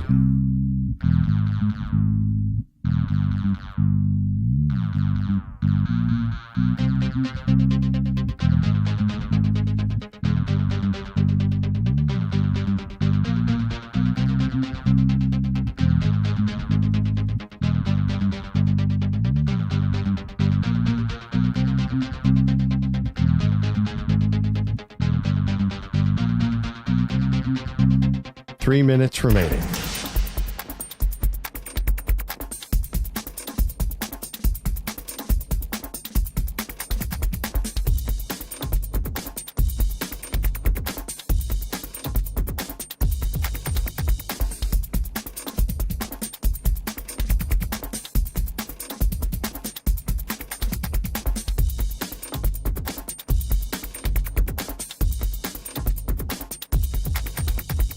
Two minutes, 30 seconds remaining.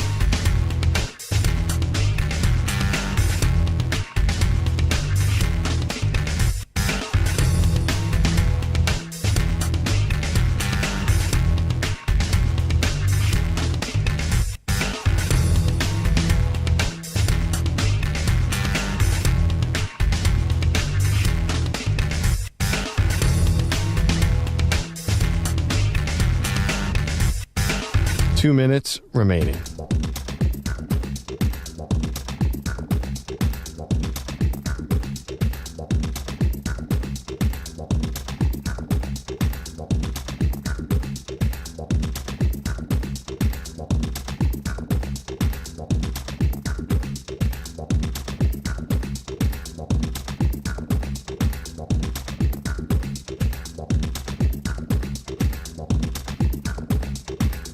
One minute, 30 seconds remaining.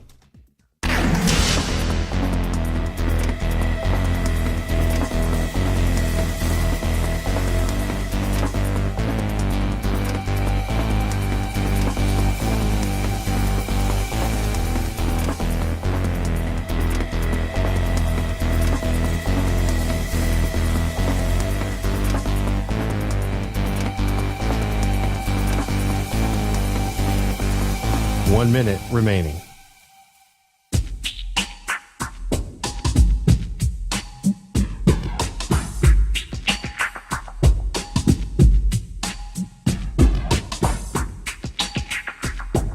.45 seconds remaining.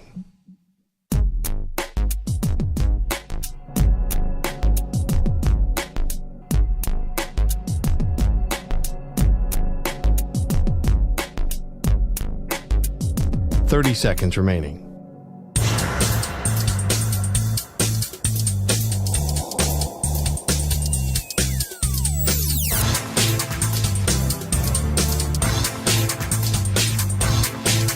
.15 seconds.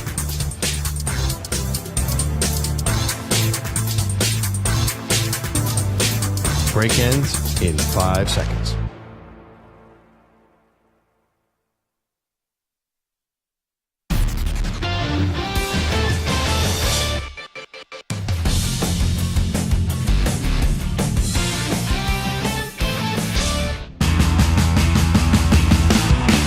Zach's taking on the most polarizing issues in sports. Which side of the line of scrimmage will he end up on? Offside. Defense number 69. It's Onsides, Offsides with Zach Gelb on CBS Sports Radio. Stream the NFL on Westwood One for free, sponsored by AutoZone. All season long, you could listen to every Westwood One broadcast of the NFL live on the NFL app by asking Alexa to open Westwood One Sports on the Odyssey app. Get in the zone, AutoZone. The free AutoZone Fix Finder service can help you find a fix for free. Get in the zone, AutoZone. Restrictions apply. All right, Big Mike CBS, what do we got cooking today on Onsides, Offside? Well, what we got cooking is Russell Wilson and the Broncos, who are a mess right now. Yeah, he's burning the meal over and over again. That is gross. Now, former Broncos great Mark Schlereth was talking with Colin Cowherd and had a startling prediction about the future of the Broncos signal caller. I would be shocked if Russell Wilson makes it past this year, if he's the quarterback of the Denver Broncos next year. I would be shocked. And it's not that Russell Wilson is playing terrible football, but he's not playing winning football, and he's not elevating the players around him. From that standpoint, I think it's time to clean house. So onside, offside, Russell Wilson will be the Broncos starting quarterback in 2024. I'm going to go on sides here. And the reason why I say that is I think it's going to be tough to get out of this contract. Now, I do believe they're going to draft a quarterback, and maybe they'll have that quarterback sit for a year and give Russell Wilson one more year to try to win back his draft capital. But they don't need to be committed to that plan 100%. And also, they got to get the right draft pick, and then they also got to get the right quarterback.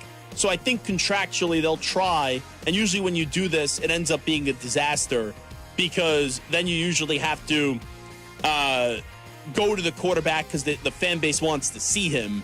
But I do think they're going to attempt to bring Russell Wilson back one more year, but it's clear that Sean Payton wants nothing to do with Russell Wilson, but that contract is a pain in the ass to move off of. So not really because of play, but more so because of the contract. I will say on sides that Russell Wilson will be the Broncos starting QB in 2024. Now, finishing the season at quarterback, I probably would not have the same answer.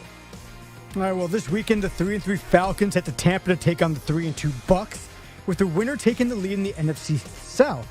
Now, Baker Mayfield has thrown 7 touchdowns to just 3 picks, and Tampa's only 2 losses came to the Lions and the Eagles. So onside, offside, the Bucks are the best team in the NFC South. Right now, yes, I do think the Falcons can win this division, but Arthur Smith needs to stop being a Stu Nod, and he needs to trust Bijan Robinson and Tyler Algier more. But what I've seen so far is that I trust the Bucks the most because Baker Mayfield, he's probably the most competent quarterback in that division because I don't trust Derek Carr. You have Mike Evans, you got Chris Godwin, you got a good defense. And for Atlanta, they could be better than Tampa Bay, but with the Falcons, their coach is trying to make Desmond Ridder this great quarterback where Desmond Ridder just needs to manage the game. So I'll hold my nose with this division, but I will trust the Bucks right now as the lead dog in the NFC South, so on sides.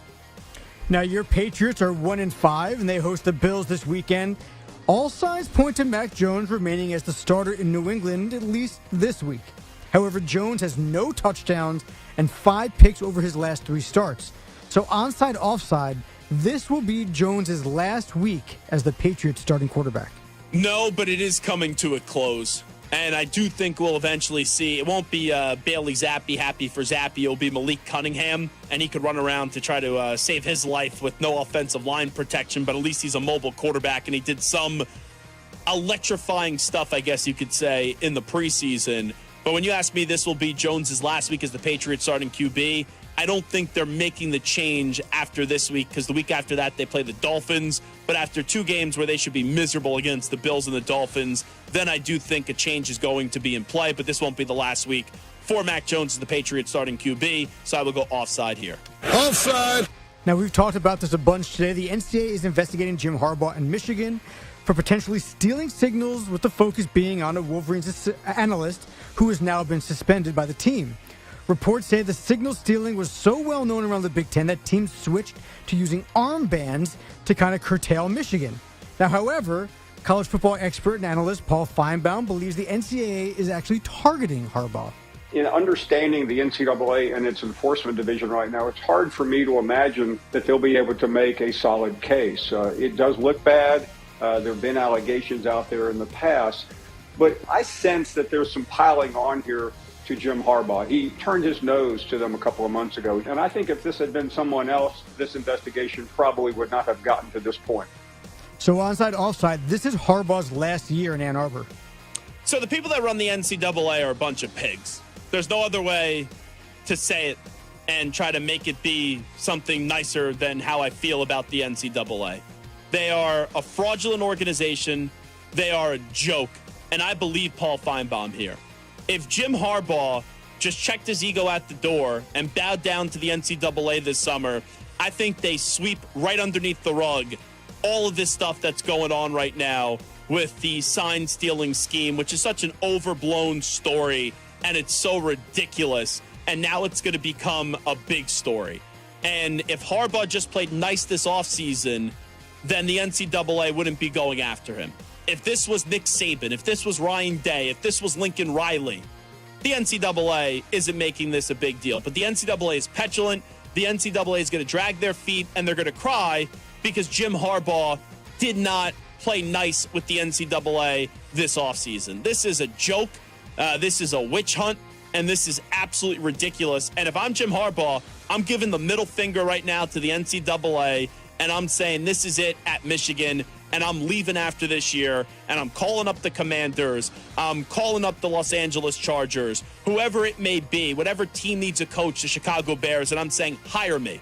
Because in the NFL, I went in 4 years to 3 NFC title games and a Super Bowl. I'll be attractive there. I don't have to deal with the petulant, just nonsense and jackassery that is the NCAA and the fights that they choose to have and how many other stories they pick to ignore. And this is something that they should have ignored because, quite frankly, I don't think it's that big of a deal. So you ask me, this is Harbaugh's last year in Ann Arbor. I think so. Onsides on that one. Now, we just talked to Danny Kanell, and his 4th-ranked Florida State Seminoles host number 16 Duke this weekend in a key ACC matchup. The only team in the top 25 that FSU has beaten is number 19 LSU, who was ranked 5th at the time of the game, but obviously have disappointed since. After this weekend, FSU doesn't have another ranked team on their schedule. Of course, things can change. Florida's on there, Miami's on there, but as of right now, they're not ranked. So onside, offside, Florida State must run the table and win the ACC championship in order to make the playoff. Whew, that's a great question. Now, they beat Clemson, but Clemson doesn't carry as much weight in overtime as they used to. Yeah. I actually think it's onsides to this one, because here's the other thing. If they don't run the table, and let's say they don't win the ACC championship game, and that's their first loss, like we saw last year TCU get in without winning the Big 12 and only having one loss.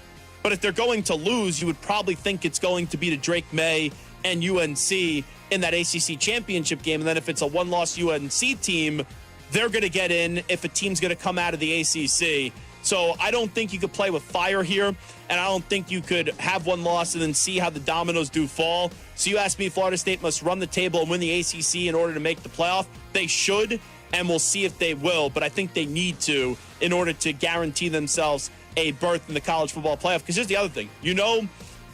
Probably Georgia gets in, Michigan, or whoever wins the Big Ten, Ohio State, Penn State. There's going to be a spot for the Big Ten. There should be a spot for the Pac-12. If Oklahoma's undefeated, and there's a good chance they will be, then they're going to get in. You got to put yourself in that conversation of not allowing any wiggle room and hoping for other programs to fall, to put yourself up a few notches into the college football playoff.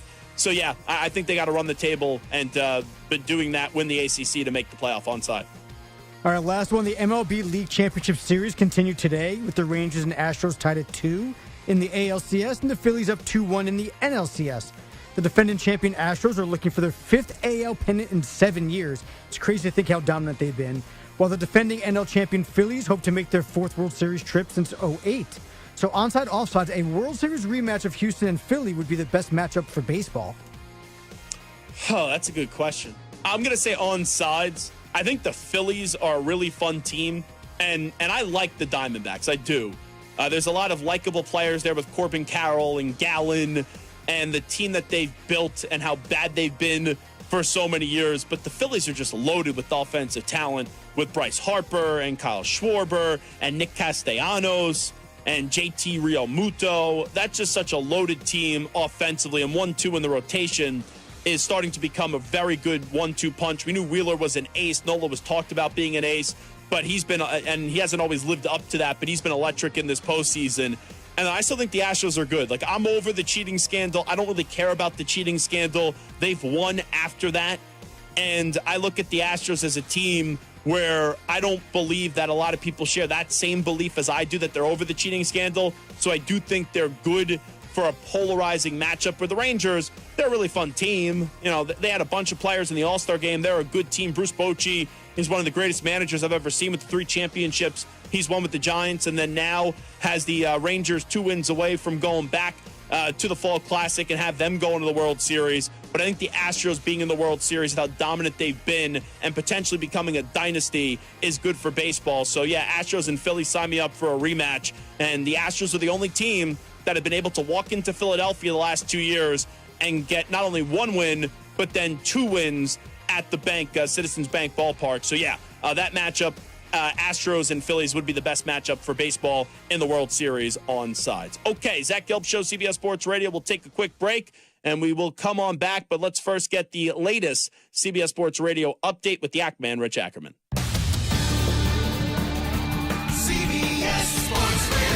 Sports Flash. Well, the American League Championship Series continues shortly with Game 5 between the Astros and the Rangers, and that series now even at 2. The road team has won each of the first 4 games. The Astros have come storming back with 18 runs in the last 2 games, and Chaz McCormick feeling pretty good about where they are right now, but also have to be cautious about today's Game 5. We're back in the driver's seat, obviously. I just think, we have tons of momentum, yes, but I think tomorrow is one of the bigger games, obviously the biggest game of the year. So it kind of feels like a 0-0 series tomorrow. The pitching matchup the same as it was for the series opener, with Justin Verlander going up against Jordan Montgomery. The Diamondbacks look to draw even with the Phillies with Game 4 tonight in Arizona, after the Diamondbacks outlast the Phils in a great pitching duel, winning in the bottom of the 9th. Arizona going with a bullpen-heavy game today, starting with Joe Mantiply on the mound, while the Phillies counter with Christopher Sanchez. Michigan has suspended a low-level staffer amid an NCAA investigation into allegations of stealing signs. Bears quarterback Justin Fields officially out with a dislocated thumb. The Bills' Josh Allen good to go off the injury report. Daniel Jones and Deshaun Watson are both questionable. I'm Rich Ackerman. Hey, it's Amy Lawrence. Be sure to listen to CBS Sports Radio at home. Just ask Alexa to play CBS Sports Radio.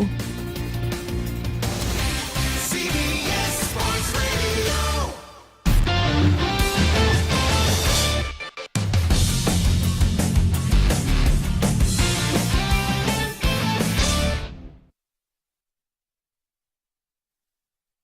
You're in a 5-minute break.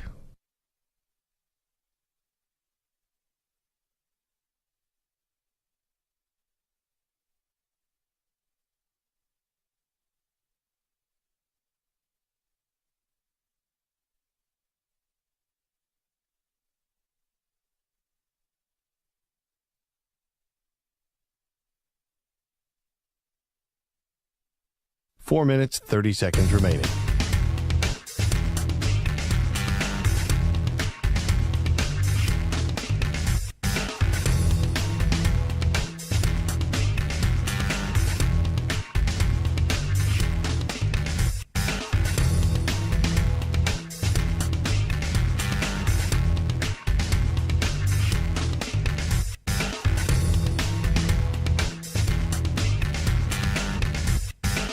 Four minutes remaining.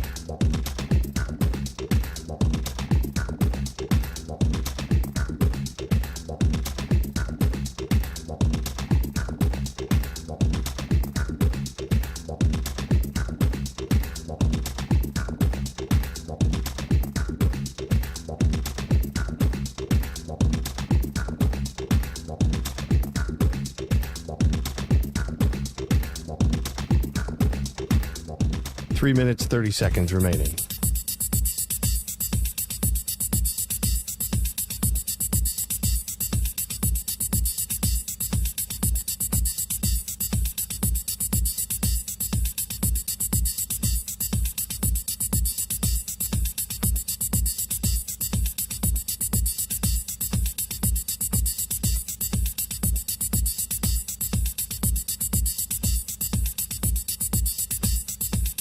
3 minutes remaining.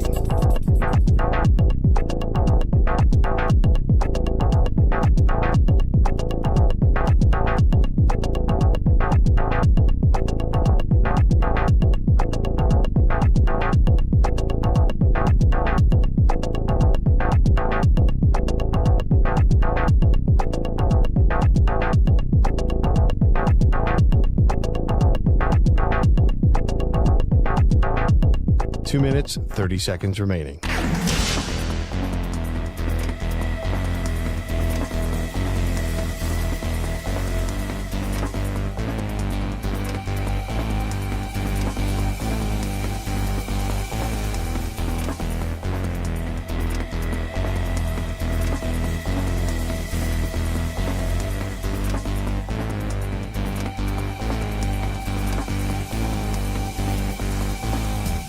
Two minutes remaining.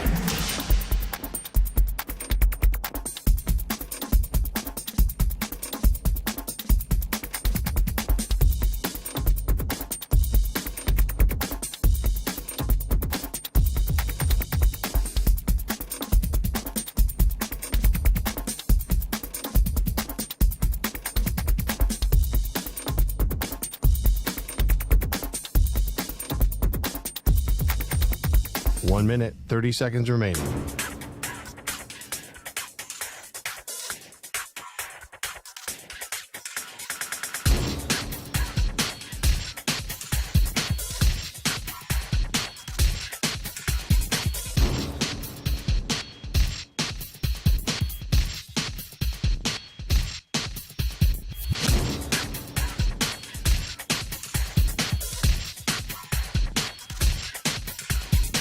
One minute remaining.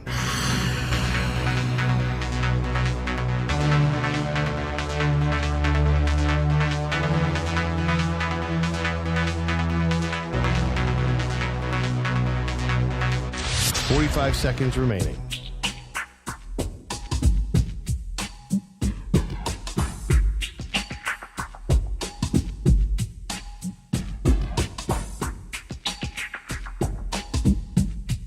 Thirty seconds remaining.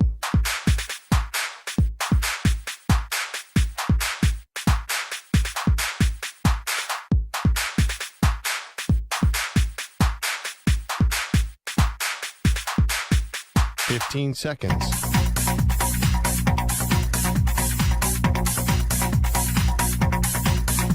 Break ends in 5 seconds.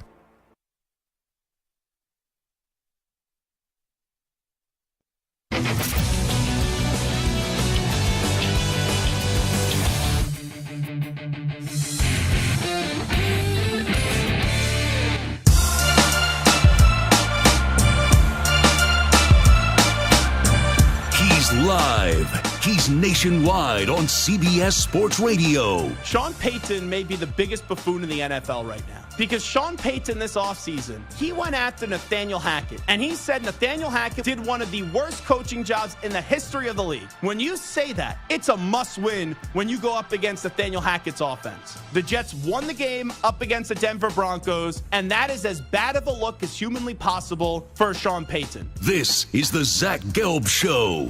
Here's your host, Zach Gelb. All righty, this is Zach Gelb Show on CBS Sports Radio. Stu, I'm just wondering, when you were watching that Saints game last night, where Al Michaels is an absolute legend, but he wanted no part of that broadcast on Thursday Night Football to open up Week 7.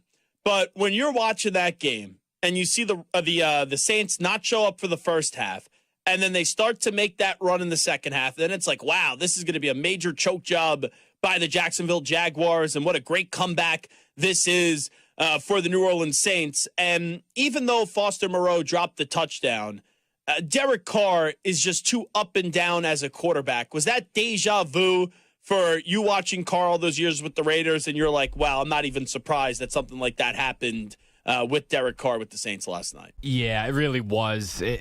Honestly, I was sitting there and I'm like, wow, I'm glad I don't have to be on the supporting team rooting for Derek Carr. And it's not like they really upgraded with Jimmy G, but it's just they were going nowhere with Carr, and you could just kind of see the change of going to a different team didn't really help anything. So it's kind of the same Derek Carr that I've really seen for 7, 8, 9 years, and nothing's really changed, and it's the same thing. It's strange. So I don't know what your feelings were about Derek Carr, because part of me did have a little sympathy for Derek Carr because the organization was so bad, and he at least embraced being a Raider and wanting to be a part of that franchise and be that guy. But with that being said, I do think he plays the victim card a lot, and he plays the woe is me card a lot, and he tries to make it out to be that he's this legitimate star in this league and how he's always battling and he's always competitive and he's always a fighter. Now seeing him away from your organization and you not being forced to root for the guy, he's just so emotional, during the games, after the games, and he makes everything so more dramatic than they need to be. And earlier on in his career, I kind of appreciated that. And then the middle of the way of his career, I respected it. But now it's like when you hear the same story and the same card being played by Derek Carr over and over and over again, it's like enough already with this guy. And you should just be fortunate with the money that you're making and that you're somehow still a top 15 quarterback in the league, but you're just a guy. You're not the guy. And you'll never be a franchise quarterback in the NFL. And he keeps on trying. It's almost as if he's a poser. And I don't mean that in a bad way, but he makes it out to be like he is all the way up here in terms of the way we should view him. And I just don't see it consistently from Derek Carr, where he looks back to that season where he thought he could have been an MVP and he was playing like an MVP and then had the injury. And we've never seen that dominant version of Derek Carr ever again. Yeah, we really haven't, and you're right. It's kind of gotten old. Like I feel like early in his career, he really wasn't this emotional. I think it's kind of grown, increased each year. And last year, especially, there was obviously that famous outburst when he was still with the team, and then obviously when the team moved on from him, he was very emotional about that. And then now last night was kind of the icing on the cake. I mean, if I'm a teammate of him, if I'm one of the guys, I mean, he was getting mad at guys like the whole night. Teammates, the receivers, and the coaching staff. So, I mean, that's probably not a great idea for him because these are the guys that are, kind of playing for him, if you will, as the weapons for the quarterback. But yeah, I'm over it. I'm just glad I don't have to root for it. And I like Derek. Like I don't really hate Derek Carr, but it's just it was time. It was 7, 8, 9 years, and it was time to move on, I think. And you hit the nail right on the head. It was time to move on from Derek Carr, but the Raiders didn't find the next guy. No. Jimmy G is just a placeholder for the Las Vegas Raiders, and I don't even know if they upgraded. Like, I've been very critical of Derek Carr. I've also been very critical of Jimmy Garoppolo, where they're just not guys that I could believe in to lead my team to the direction that I want to go to. And the Raiders just would have been better off if they would have traded up for C.J. Stroud, and that's without even knowing what C.J. Stroud was going to turn into through the first 6 games of his career. But you could have sold me at least on the unknown and the hope and the potential of C.J. Stroud being a first-round pick. It's like Jimmy G, I've seen this story so many times. He's a fine quarterback, but he's kind of like Derek Carr, where he's a guy that even when it looks like he could be a top 10 quarterback in this league, he never gets there consistently. And I do think there's a higher ceiling with Derek Carr, even though Jimmy G has more team success in the NFL, but it helps when you're playing for the 49ers. But Jimmy G just gets injured so much. So it's like one of those things where they made the push the Raiders and they tried to sell you on they were getting Brady, or fans thought they were getting maybe Brady or Aaron Rodgers via trade. And then it's like you wind up with Jimmy Garoppolo. If you're the Raiders, it's like maybe we should have just kept Derek Carr, but you knew you had to move on from Derek Carr as well. So the whole thing's a mess. And I said this going into the season, the Saints can really only lose this year. And people are like, oh, hold on, wait a second. What do you mean by that? And I go, well, the Saints are expected to win the NFC South. The NFC South going into this year was viewed as a dumpster fire. And I would have never trusted the Carolina Panthers entering this season. Their roster just stinks. And then I looked at the Buccaneers and the Falcons, and personally, I had more confidence in the Falcons. That's why I picked the Falcons to win the NFC South. But I just went into this year, whenever Derek Carr is expected to take a team somewhere, They just don't ever find a way to get to that destination. And that's why I was out on the Saints before the start of the year. And also, the Saints try to sell you on all these players. And a lot of these players, unfortunately, have just had their careers derailed because of injuries.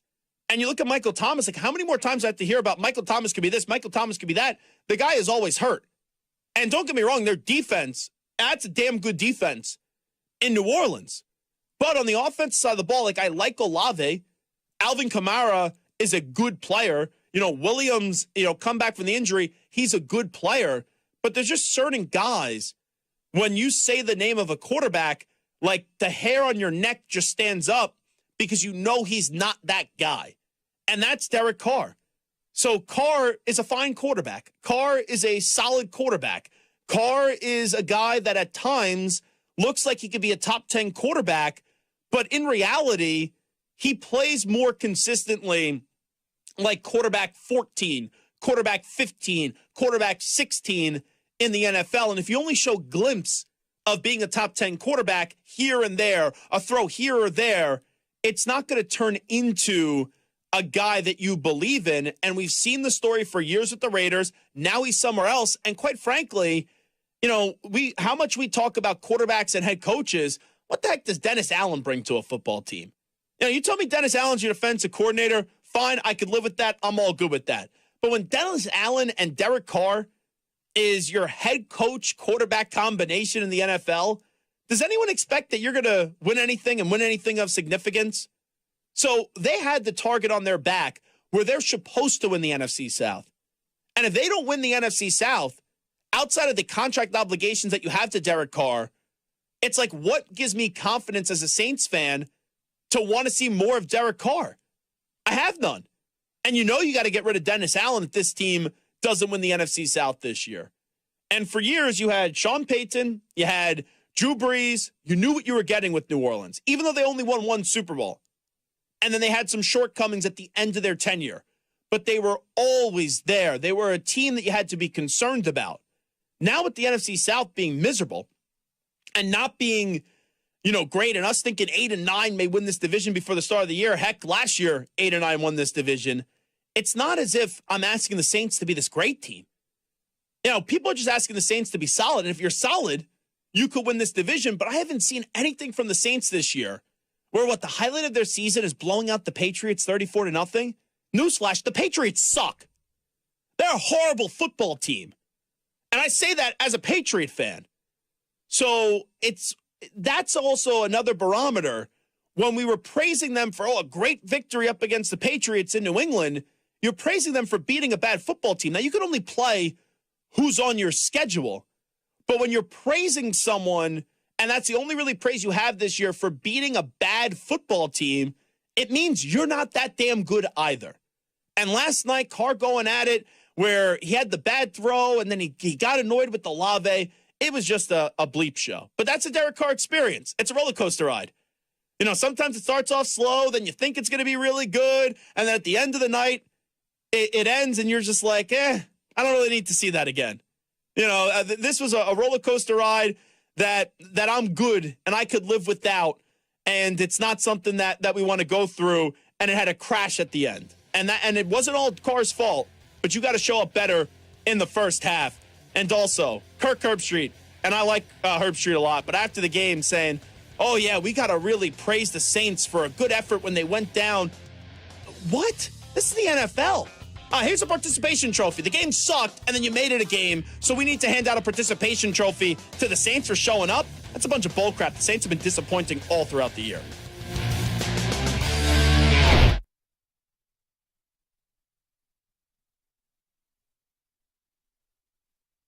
You're in a 5-minute break.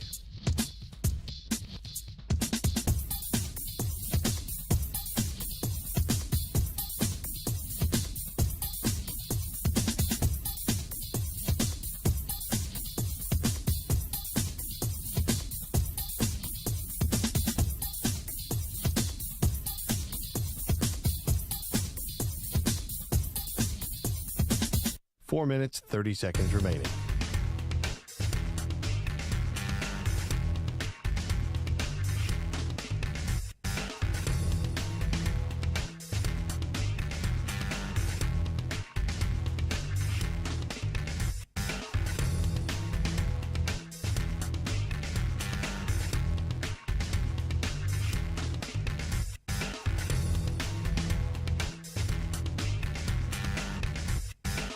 4 minutes remaining.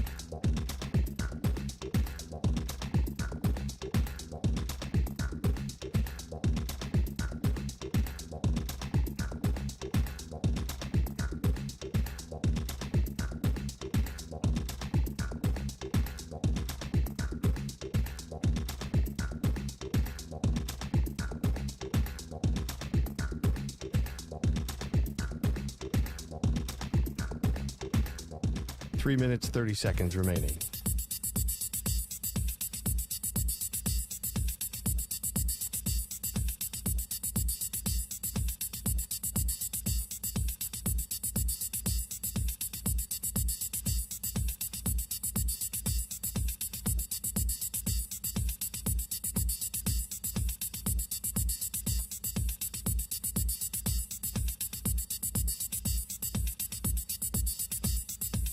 Three minutes remaining.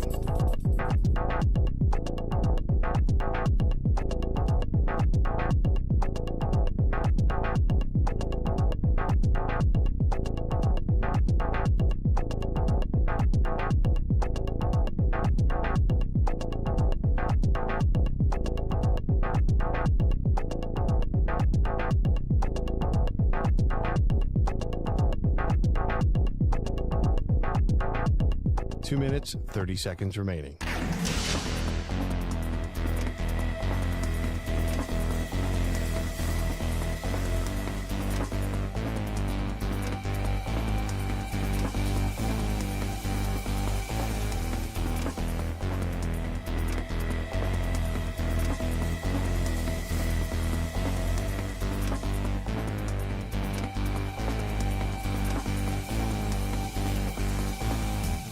Two minutes remaining.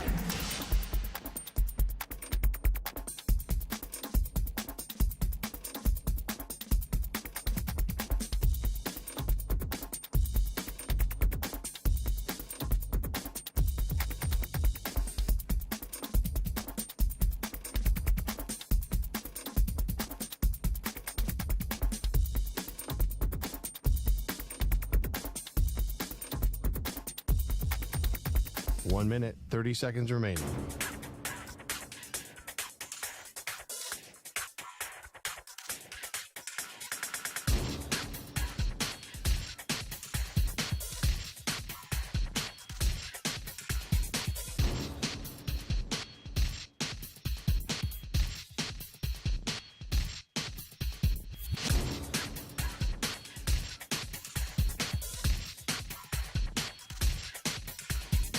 One minute remaining.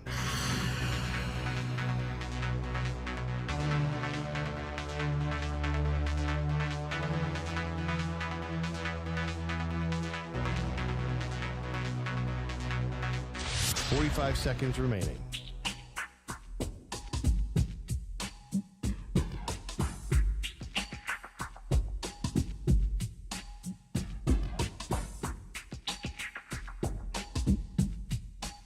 Seconds remaining.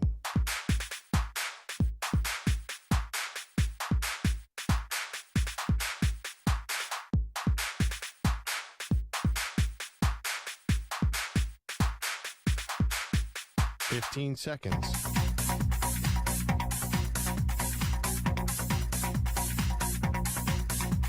Break ends in 5 seconds.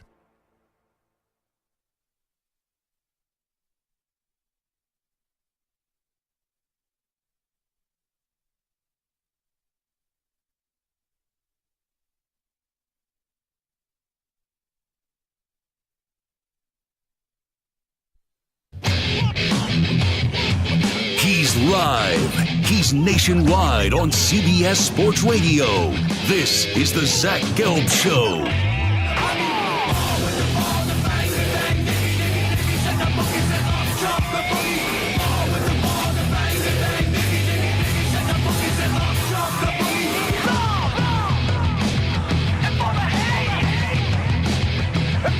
Here's your host, Zach Gelb. Football Friday, hour number 3 of our radio program. That's right, it is the Zach Gelb Show, coast to coast on CBS Sports Radio. Ryan Horvat from BetMGM tonight via the BetQL family will stop by 20 minutes from now in his weekly spot, as we'll do some college picks with Ryan, and then I will go head-to-head with Horvat in some NFL picks as well. But we got to start this hour doing a little double dip of the NFL and college football and talk about the Detroit Lions and the Penn State Nittany Lions. Let's start with the college football, then we'll circle back in on the NFL. So Ryan Day and James Franklin are two totally different coaches. But James Franklin is at a point in his tenure where we know he has that big contract with Penn State, and we know he has amassed a lot of wins at Penn State, but what is it leading to? Because, yes, they've won a Big Ten championship, but they didn't go to the college football playoff. And James Franklin, why I've called him an overrated coach, is because when you go up against the elite opponents, his record's been extremely subpar. Where I understand, especially the circumstances that he took over, and I know Bill O'Brien, there was a buffer in between, but trying to overcome the awful things that happened at Penn State, it was going to take a lot of building. There was a lot of recovery that needed to happen with the sanctions from the fallout in the aftermath of the disgusting Jerry Sandusky, time at Penn State, and also the lack of care that Penn State showed in responding to the awful things that Jerry Sandusky did in the cover-up from Spanier, Curley, Schultz, Joe Pa, and we talked about that numerous times. So James Franklin has got Penn State to a level where, once again, they're good. But you have a fan base that expects to be great. And James Franklin, against the top 10 teams, he's supporting a 3-15 record. And every Penn State fan, they tell me this is our year. They're confident with Penn State. And I go, what do you mean this is your year? Because I look at the Big Ten, it's been a 2-team race for a while, really a 1-team race.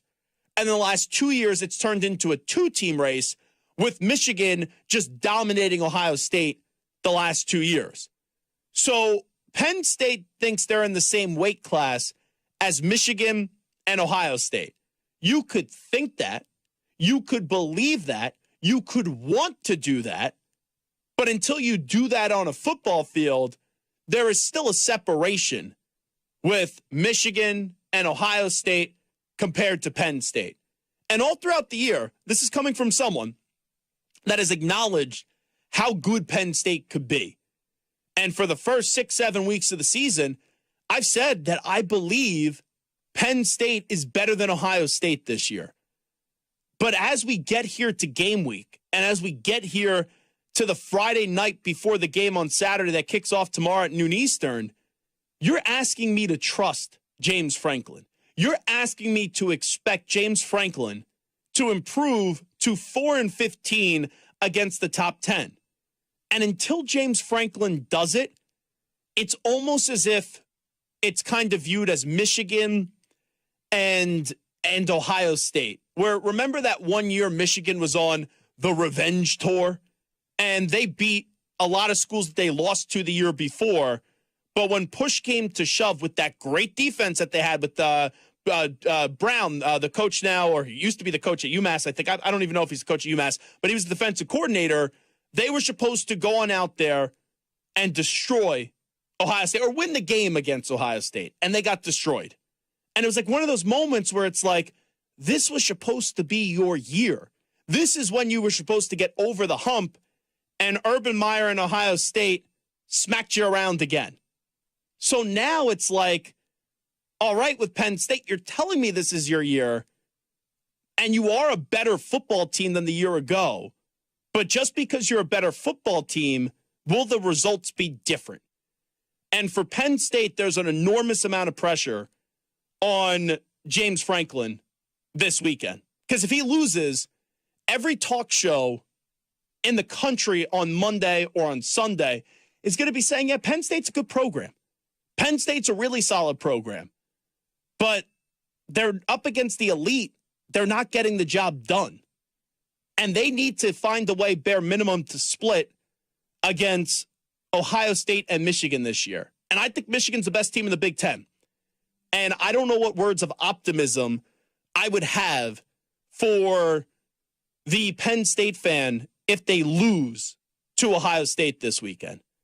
And this is a big showing for James Franklin. But on the other side, it is also enormous for Ryan Day. Because Ryan Day doesn't have many losses as the head coach of Ohio State. But the Ohio State fans' confidence in Ryan Day is mixed.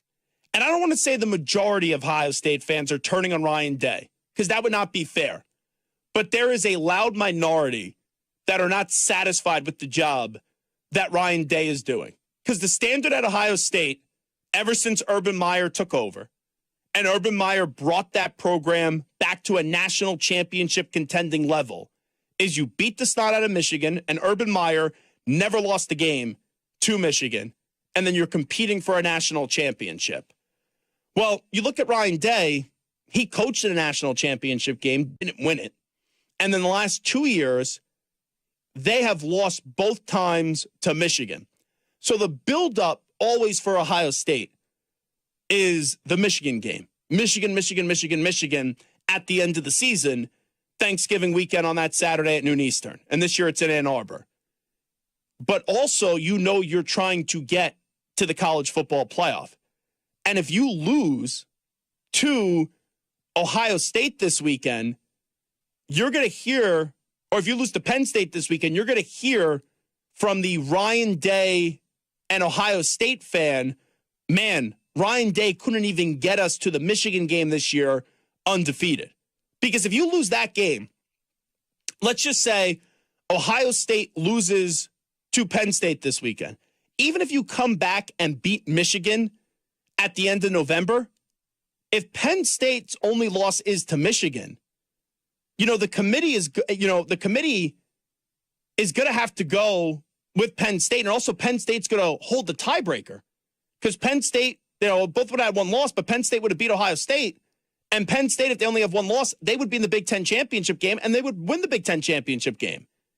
Because whoever comes out of the Big Ten standings from that side in the East with Penn State, Michigan, and Ohio State, they're going to the college, they're going to defeat whoever the team is in the Big Ten West. They will. So this game, it's only big for two reasons. It's big for Ryan Day to get to the Michigan game undefeated. But if you lose this game and you're Ohio State, even if Penn State loses to Michigan, and sure, Michigan could be undefeated and whatnot, and they still play Ohio State, it's still going to be tough for you to get into the college football playoff. And there's three teams. There is three teams this year in the Big Ten, and they are three of the top 10 teams in the country. They are dominant teams. There is still a separation, though, because Michigan and Ohio State have done it, and Penn State has not. But both of these coaches this weekend, Franklin more than Day, but Franklin's under more pressure because he hasn't done it yet. And the record is 3-15 against top 10 teams. And for Ryan Day, I don't think he's in danger of losing his job. But if you don't even get to the Michigan game undefeated, you're going to already have people turning on you, where the only time they've turned on you in your career as the Ohio State head coach is when you've lost to Michigan twice. And really more so the second time than the first time, because then it was sustained success for Michigan. And you will already have people jump ahead of the line than normally where they're calling for your job. And maybe that starts to change the way that we view Ryan Day's job and his status as the head football coach of Ohio State. All righty. So that's the Penn State-Ohio State game this weekend. I'll pick Ohio State to win the game. I think it's going to be a close game, and it comes down to I just don't trust James Franklin in a big game.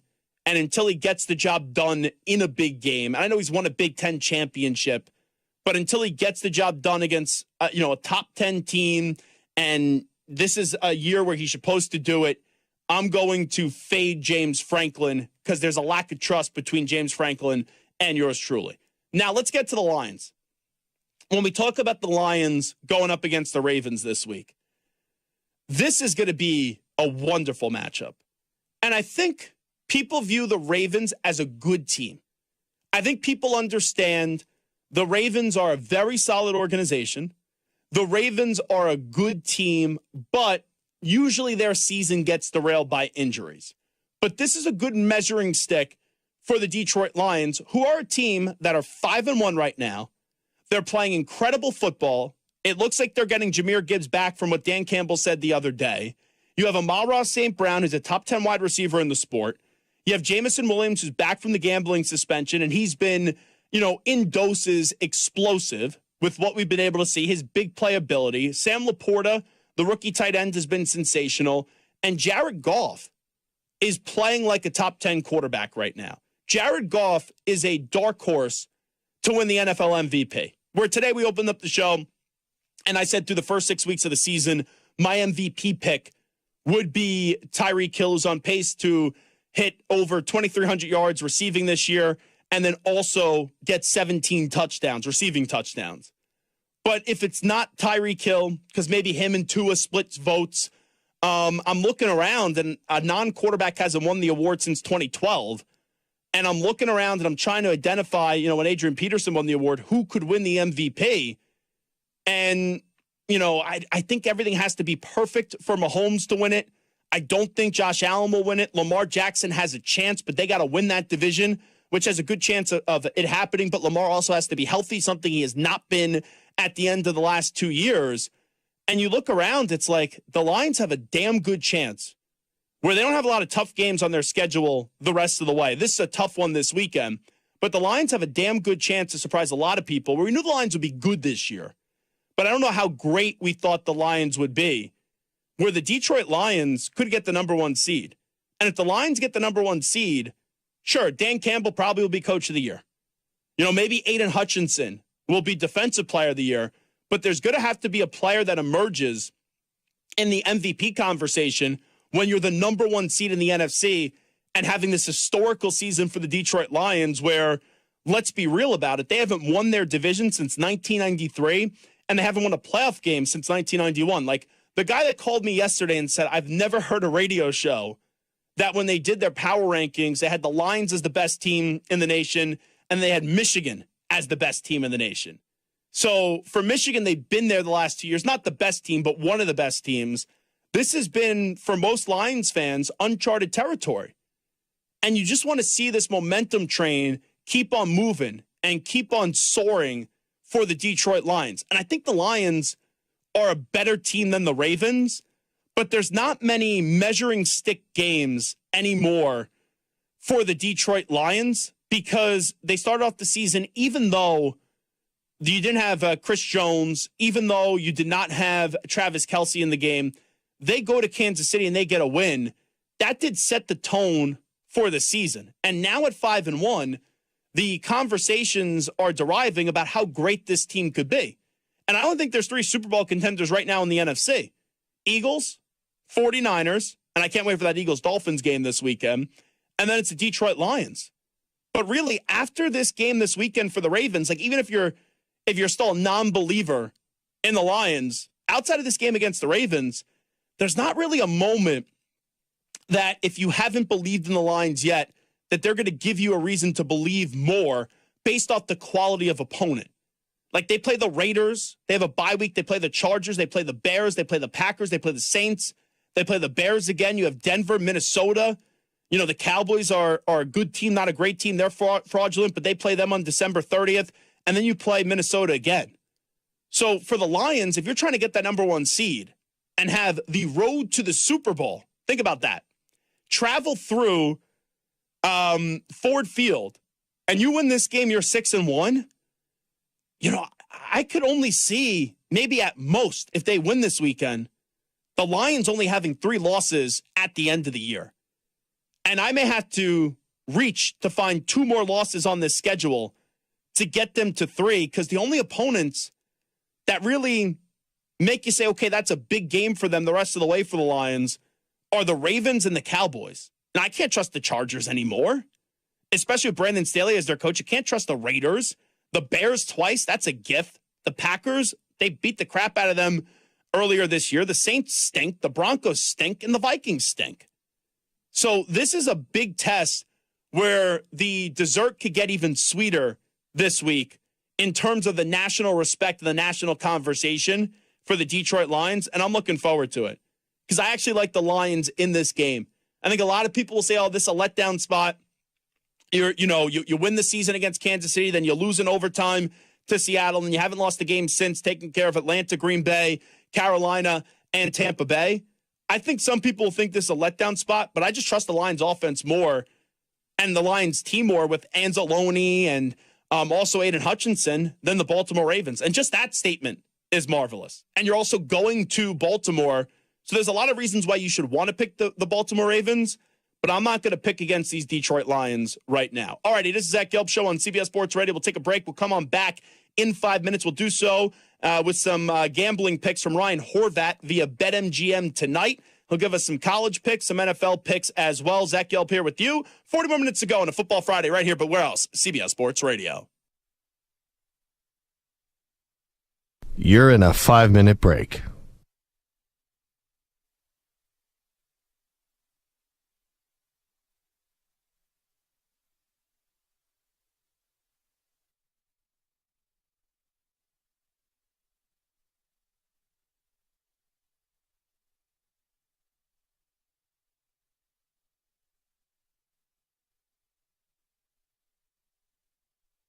Four minutes, 30 seconds remaining.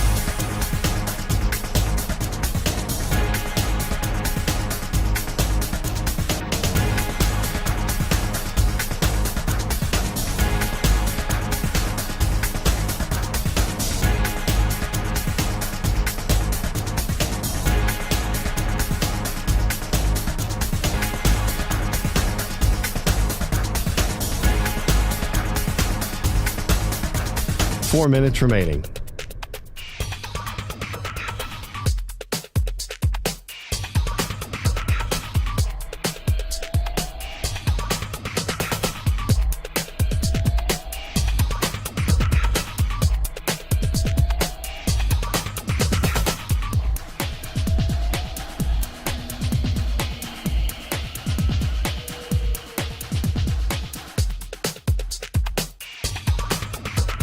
Three minutes, 30 seconds remaining.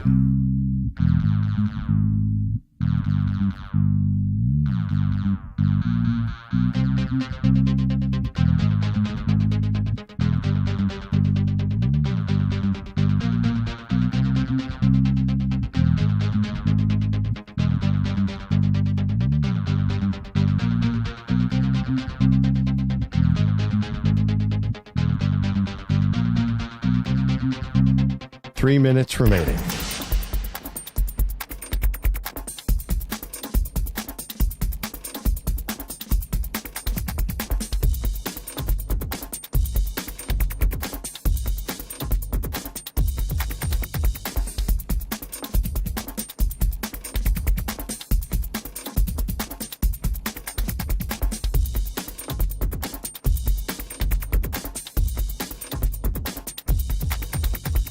Two minutes, 30 seconds remaining.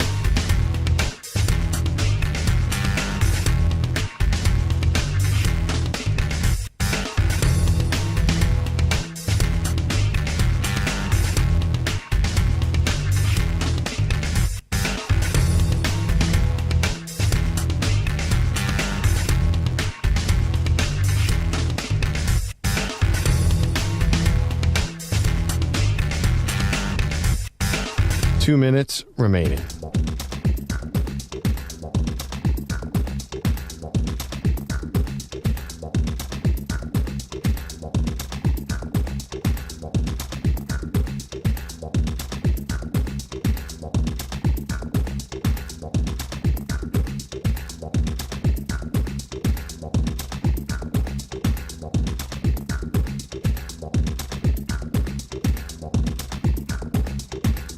One minute, 30 seconds remaining.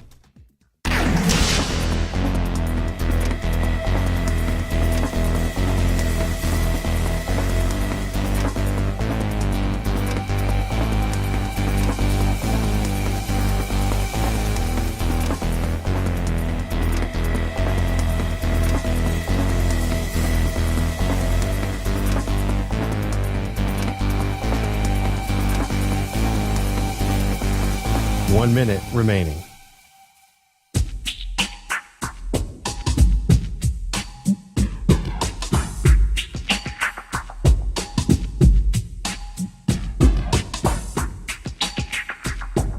.45 seconds remaining.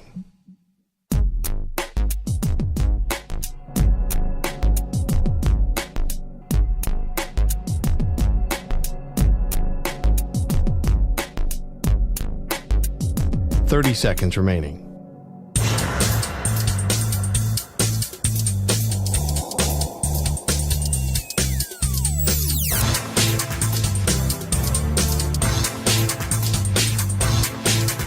.15 seconds.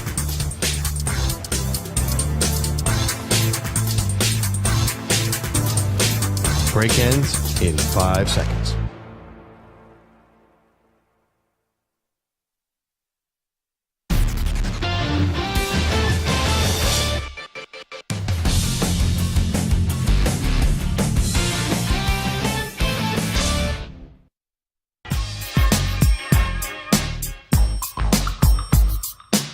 Now back to the Zach Gelb Show. Alrighty, it is the Zach Gelb Show on CBS Sports Radio. Ryan Horvat joins us right now via Emily in his weekly Football Friday spot with us. Ryan, always appreciate the time. How you been, my friend? I've been good. I'm excited for the weekend. I mean, we got a great college slate once again. We kick it off with Ohio State, Penn State, but I'm a little jealous in Miami, and I'm stuck here in D.C. where it's windy, it's cold, it's a little rainy. I can't even walk down the street to get a burger because it's looking like it's going to pour here. So I'm a little jealous of you, Zach. Yeah, that sucks. I'm not going to sugarcoat it. The weather here is sensational. I had a delicious meal last night and going to go enjoy myself on a little Friday night in South Beach. So having a good grand old time here at noon Eastern. Let me start you off with that game. Penn State, Ohio State. Can't wait to watch it tomorrow at noon Eastern. Ohio State is a 5-point favorite. Is that too many points for the Buckeyes? Yeah, so I mean, I get why people would like Ohio State in this matchup. I mean, last season Ohio State beats Penn State 44-31. Ryan Day 35-0 against every coach in the Big Ten except for Jim Harbaugh and James Franklin. He's 4-14 against Ohio State and Michigan. So I mean, going back to James Franklin, that is. So that's the thing, man. Like, I'm trusting James Franklin in a big spot, and these are the two teams he can't beat, right? It's Michigan, it's Ohio State, but I think that this is the perfect year for them to actually get it done. There are a couple concerns I have, which is why I like the under in the game, and I also like the first half under. That's all the way down to 20. I think it's going to be a little bit of a feeling out process. Penn State has one of the best defenses in the country. Ohio State also has a really good defense, 2 top 10 defenses, but you know, both quarterbacks, I don't really know what to expect. Drew Aller, the numbers look good, but he's only thrown 7 make these big throws. This is going to be the toughest environment that he's played in so far. But I like the running backs for Penn State. The offensive line still needs to figure some things out. They have Katron Allen and Nicholas Singleton. Neither back's averaging more than 5 yards per carry, but they're not hitting you with the explosives. I think they might be able to kind of like pick up some first downs, grind this game out. I think it's at least a field goal game. So I'm going to lean Penn State. If James Franklin's ever going to beat Ryan Day or Jim Harbaugh, it's got to be this year. So I'll take the points with the Nittany Lions, and I like the under in the game. A lot of people look at Alabama, and they discuss how vulnerable Alabama is, and they only have 1 loss on the season. Now, Brock Bowers is out for 4 to 6 weeks for Georgia, and people are wondering, is this the Undertaker moment here for Alabama? We're not dead yet. They go up against Tennessee. We know Bama has to win out to get back to the college football playoff, which they did not make a year ago. Bama is a 9-point favorite. I feel like that is Vegas begging everyone to plus the points here, which is too good to be true, and then Alabama blows out the Volunteers. Yeah, I like Alabama in this game. You know, Tennessee, they pull off, I guess you want to call it the upset last year. I like Tennessee in the game last year because I like the Tennessee team a lot more last year. I like Hendon Hooker. I like and it was that Rocky Top too. Yeah, I mean, this is a different Tennessee offense. You know what I mean? Like, you look at it last week, and they couldn't take the A&M secondary, who's outside the top 120 in EPA per pass. And the Josh Heupel offense, even like Squirrel White, their top 3 receivers, none of them are averaging more than 2 yards per route run. They're surviving right now because they have a really good offensive line, and Jalen Wright has went over 100 yards rushing in 4 games out of the 6 they've played already this season. But I don't trust Joe Milton. in this game. And Alabama's starting to kind of figure things out offensively. They're sleepwalking through these games. They haven't put together a full 4 quarters. I still don't love them in the trenches, their offensive line, but Alabama still has a really good defense. And if Tennessee can't make those big throws down the field with Joe Milton, I just think it's going to be kind of like a grind out game, and Alabama might be able to push away a little bit later on. So I took the points with Alabama here, or laid the points, I should say, -9 with the Crimson Tide, Zach. Another game where I think it's too many points. I don't think this team is in danger of losing. It would be very Pac-12-like if they lost, but they're coming off a loss. Oregon against Washington State. I'm reading this right. Oregon, I know Oregon's phenomenal, but a 20-point favorite in a Pac-12 game? That seems like too many points if you ask me. Right? Especially it depends how you're looking at it. See, I like Oregon in the game. I couldn't lay 20 here. You just never know what you're going to get with Washington State, right? Like, they've had some big wins this season, but the last couple of weeks, they kind of came back down to earth. And yeah, with Oregon, that's my favorite team in the Pac-12. I don't really think that you could drop them for losing that game to Washington. I mean, make the kick, it goes to overtime. Yeah, I mean, if you make the kick, and also Michael Penix just kept making throw after throw in the fourth quarter. They hit him a lot. I mean, you had to gain a lot of respect for Michael Penix in that game. There's a reason why right now he's the overwhelming favorite to win the Heisman. But, I think Oregon wins. I couldn't lay 20 here just because if they do go up a couple scores, they take their foot off the gas. But I do think they're going to be motivated the rest of the way, right, to get to the Pac-12 championship game. And I want to see a rematch against Washington. Problem is, I could see one of those teams getting clipped down the stretch, man. Pac-12 is really good. There's some tough matchups on the back end for both of these teams on their schedule. Yeah, I know that Washington State just lost 40 or 44 to 6 to Arizona, but I think 20 points is just too great here. But we'll see with Dan Lanning. I'm sure he'll give some crazy pregame speech, and then they'll win the game by 40 points this weekend up against Washington State. Alrighty, Ryan Horvat here with us. Stu, you could cue the music for us right now. We'll get to some NFL picks right now. Horvat and I had the same record last week, so I'm still up a week on the season. I'll let you start off, though, first, Ryan Horvat. Who do you like this week in your first NFL play? Oh, yeah. So down the street from my apartment out in Maryland, we're going to have some windy conditions, it looks like, Zach, on Sunday. And that means Jared Goff is going to be throwing the football into the wind. You already look at the home road splits for Jared Goff. The Ravens offense. Last week was the first week since week 1 Lamar Jackson had all 5 starting offensive linemen healthy. I actually like this Ravens offense, man. I know a couple of weeks ago against the Steelers, they had a bunch of drops, but what we're getting is a bunch of 3 wide receiver sets, and when Lamar is using his legs, he's running into a bunch of light boxes. And right now for the Lions, they have a bunch of injuries, especially in their backfield. If that's a healthy David Montgomery, and the Lions are at home, I probably like them in the game, but windy conditions, Jared Goff on the road, he's going to get pressured in this game. We know he's sensitive when he's pressured. And I think this could be a big game for Mark Andrews. The safeties and the linebackers really have struggled in coverage for the Lions, and they might not have Brian Branch in this game. So give me the Ravens. I'll lay the 3 points, and give me some Mark Andrews anytime touchdowns. I'm actually going to fade you this week. I like the Lions +3. I'm not going to fade you for every pick, just this pick in particular. I think this is one of those games where you look at the spread. Yeah, it's laying 3. I hear what you're saying about the running backs, and we'll see what Jahmyr Gibbs can provide for this team this week with the Detroit Lions, but I'm not betting against right now Dan Campbell, Aiden Hutchinson, Alex Anzalone's going to make a big play this week, and he makes plays each and every week. And I look at Jared Goff, dark horse, MVP candidate. Not too many games this year that you could impress because the Lions' schedule stinks. Outside of the Cowboys, and if you want to talk up the Chargers, be my guest. They're a bad football team as well. I think this is one of those Jared Goff dark horse MVP type of performances. I like the Lions +3. I like the Lions to win the game outright. Your next pick is what, Ryan Horvat? I don't hate that Jared Goff MVP look, to be honest with you. Man. Well, let me ask you this. Real quickly. Tyreek Hill or Tua Tagovailoa if you had to pick one Dolphin to win the MVP? Okay, so I want to make the case for Tyreek because you're getting the better price, but remember a couple of years ago, the season that Cooper Kupp put together?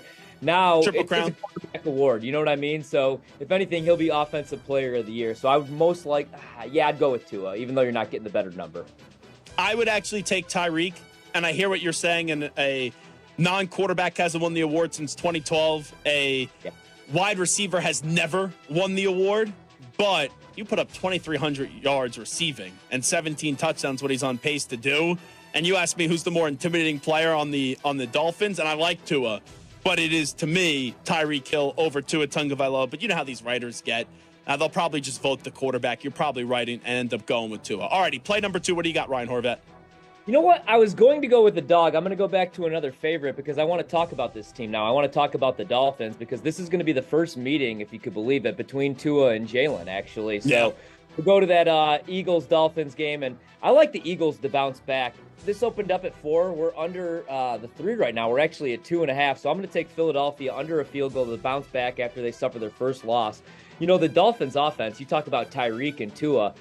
You know what people don't realize? Their run game. They lead the league in EPA per rush and success rate. It's Mike McDaniel. He was obviously the run game coordinator in San Francisco. And they're able to run the ball, man. And they're able to obviously hit you down the field as well. Tua, though, when he's pressured, the 5th highest turnover rate when under pressure. I think that pass rush is going to get home. He may even throw a pick in this game. And I think that the Eagles are going to be able to run the football, right? And then they're going to open up the big play down the field. Maybe A.J. Brown could have a multi-touchdown game finally this season. But I think they're going to eat a lot of clock. And I worry about that Dolphins defense. Love the Dolphins on the offensive side of the ball. I know eventually they're going to get Jalen Ramsey back in that secondary. But right now, run defense not great. You can still figure out the pass defense is still trying to figure out the Vic Fangio system year 1. So I'm going to go with the Eagles here, even though I really like both teams. All righty, I'm going to go to Monday Night Football. Kirk Cousins, primetime spot. Kirk Cousins, no Justin Jefferson. I don't even know who's playing for the 49ers on the offensive side of the ball, but I know the 49ers have a bunch of dogs on the defensive side of the ball, and they are going to embarrass someone that I like in Kirk Cousins. They will find the way to win this game by more than a touchdown. Give me the Niners off a loss, going to Skull Nation, and they're going to be rocking Kirk Cousins on Monday Night Football. Give me the Niners. Wow, I'm picking the Niners. There you go, all you 49ers fans. I pick your team when I think it's correct to do so. Give me the Niners laying these 7 points in freezing Minnesota. I think you're on the right side, and I just can't trust that Vikings pass defense or Kirk Cousins in primetime. How about this? There was 2 that I was going back and forth on. I wanted to go with the Steelers because it's Mike Tomlin off the bye, and we're living in a world where this Rams team's a 3-point favorite. Steelers 12-4 off the bye since 2007 against the spread, which was Mike Tomlin's first season. They're 6-0 straight up their last 6 years off the bye. But let me go with an ugly one because that would be too easy just to go with Tomlin in the underdog role. I'll go with the Chargers, plus 5.5 against the Kansas City Chiefs. Reason being, Justin Herbert has covered the number in all but one game against the Chiefs. I believe he's 500 against the spread against the rest of the league. Chargers 8-3 against the spread on the road since last season. They're not a good home team because they don't have a home field advantage. I just think, man, if you get Austin Eckler back, if you could get him going in the pass game, dump the ball off in the backfield. The problem for the Chargers, they need to figure out who that number 2 wide receiver is. The Mike Williams injury has been huge. I really like the draft pick of Quentin Johnston out of TCU. Last week again, though, man, you're thinking coming off the bye, he's going to have a bigger role.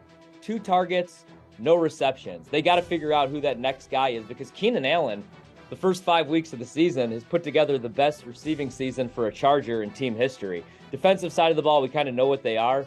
I think it's going to be a higher scoring game. I think it comes down to a field goal, though. So I'll take the points with the Chargers in a divisional matchup. Chiefs still trying to figure things out offensively. Love them on defense right now. Spags is a genius, but they're still, as well, trying to figure out who that number 1 guy is, man. Lately, it's been Rice. I like his over on the receptions, and you can never go wrong with a Travis Kelce anytime touchdown, but I think the Chargers keep this one close. I'll take LA plus 5.5.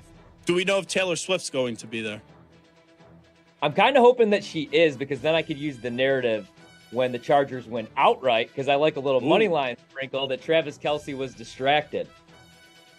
I know you have this GQ look to you, Ryan Horvat, but is that the only reason why you like the Chargers? Because their GQ coach, Brandon Staley, just doesn't really belong? He loses this game, and they're not expected to win this game.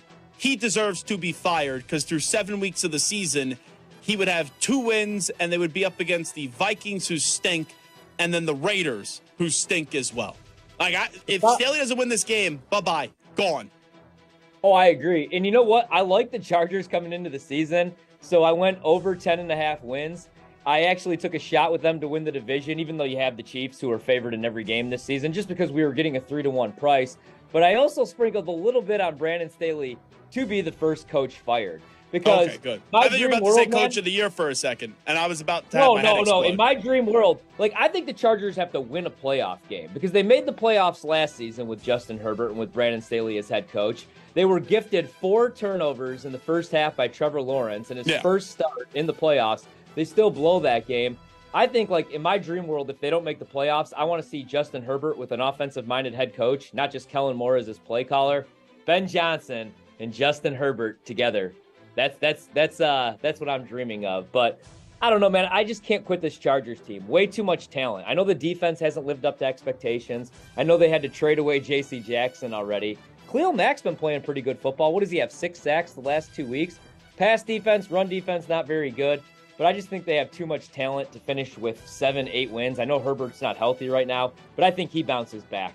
I mean, I'm pretty sure. Didn't Khalil Mack have that one game? Didn't Khalil Mack have that one game where he had 6 sacks? Yeah, so he had 6 sacks. No, and then he had another one last week, so 7 sacks his last 2 weeks. I was about to say, that's a misleading stat right there. The guy had 6 sacks in one game, and then he doesn't get one the next week. It's like, he has 6 sacks in the last 2 weeks. Final one from me. I'm taking the Packers, laying the point. I'm not saying the Packers are a good team. I don't like this Green Bay Packers team in terms of me trusting them, but the Broncos stink. Sean Payton is arrogant. His defense is horrible. I will enjoy laying the point with the Packers, even if I don't win, because I can't get behind this Broncos team at any point this season. If the Packers lose to this Bronco team, as a Packer fan, I will be calling for the head of Matt LaFleur. I will be calling for the firing. I'm only half joking. I was talking about this last night, Zach. Jim Harbaugh wins the national title, wins the national championship this year with Michigan, goes back to the National Football League. If the Packers are a disaster, I know Matt LaFleur won 13 games 3 consecutive years with Aaron Rodgers. I expected way more from this offense. You could say Jordan Love's a young quarterback, but he's been in the system now for 4 years, man. I mean, I know it's the youngest wide receiver room, but you have 8 first-round picks on that defense. I don't think you could finish with a losing record in the NFC North. I think you at least need to have a better record than Minnesota and Chicago. Or, I mean, I don't know. I don't know how long that leash is, because last year you finished with a losing season with Aaron Rodgers. You lose to the Lions in a game that you should have won to make the playoffs. And then, this year I think it's been a disappointment. You just lost to the Raiders. Well, he'll be back next year, LaFleur. Harbaugh, if he's going to the NFL, it's going to be like the Commanders, it's going to be the Chargers, or it's going to be the Bears. He's not winding up at legendary Lambeau Field. He is Ryan Horvat from BetMGM tonight via BetQL. Ryan, thanks so much. We'll do it again next week. Thanks so much for having me, Zach. All righty, Zach Gelb Show on CBS Sports Radio. You can stream the NFL on Westwood One for free, sponsored by AutoZone all season long. You can listen to every Westwood One broadcast of the NFL live on the NFL app by asking Alexa to open Westwood One Sports on the Odyssey app. Get in the zone, AutoZone. The free AutoZone Fix Finder service can help you find a fix for free. Get in the zone, AutoZone. Restrictions apply. Here's Rich Ackerman.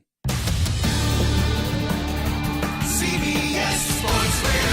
Sports Flash. Well, Game 5 of the American League Championship Series is underway, and the Astros picking up where they've left off already the last 2 games, and they've already had more success today against Jordan Montgomery than they did in Game 1. Top of the 3rd, Houston leads it by a score of 1-0. Alex Bregman with a solo home run in the first inning for the Astros, who have won back-to-back games to even the series after dropping the first 2 on their home field. The road team has won each of the first 4 games. The Diamondbacks have some life after winning the National League, winning Game 4, make that Game 3 of the National League Championship Series. They go for the split of the first 4 today against the Phillies, and will do so with the bullpen game and Joe Mantiply on the mound first. Christopher Sanchez will start for the Phillies. Andre Iguodala announces his retirement after 19 seasons in the NBA and 4 championships, all with the Warriors. Justin Fields officially out for the Bears due to the dislocated thumb, while Deshaun Watson of the Browns and the Giants' Daniel Jones are both questionable. I'm Rich Ackerman. Looking for CBS Sports Radio online? Your favorite hosts and the best sports content and entertainment are available 24/7 on social media and YouTube, and in the palm of your hand with the free Odyssey app.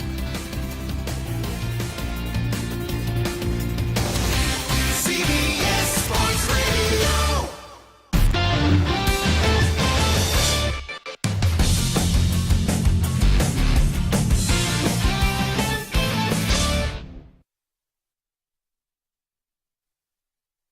You're in a 5-minute break.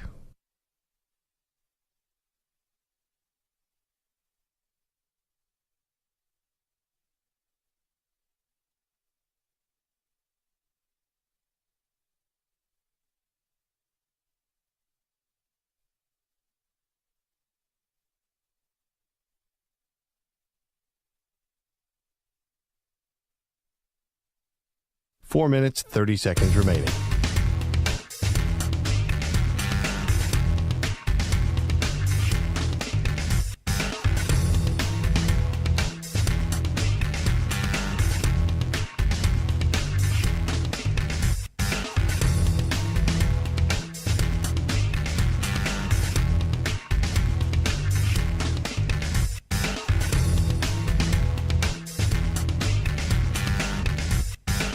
Four minutes remaining.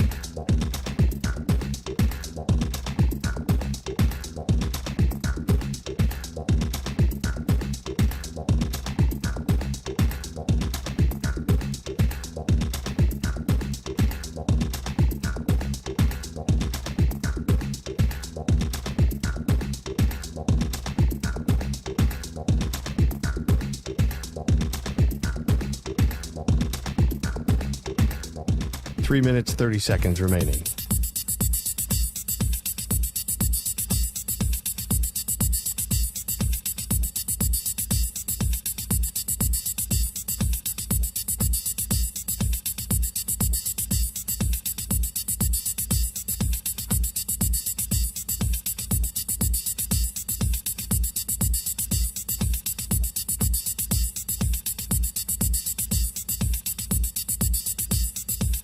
Three minutes remaining.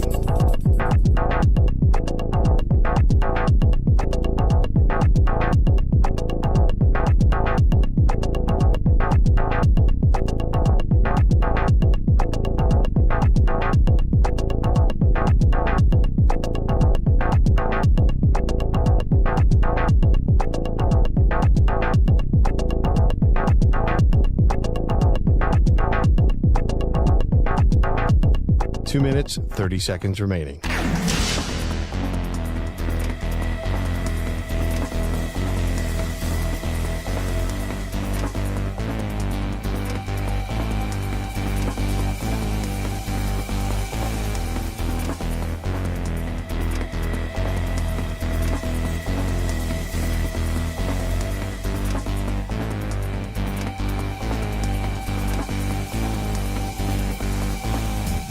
Two minutes remaining.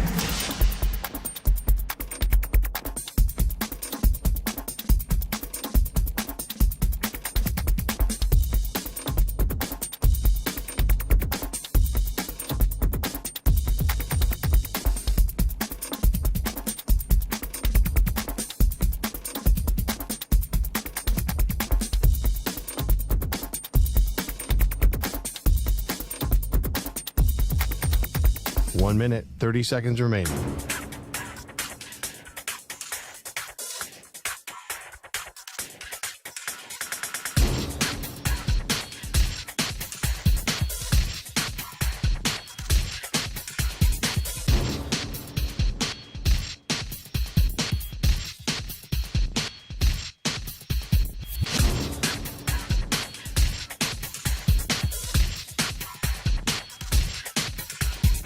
One minute remaining.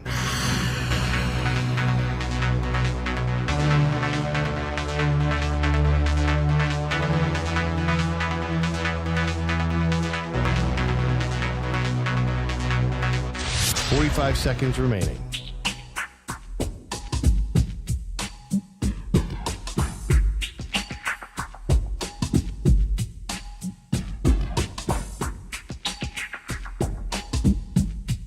Thirty seconds remaining.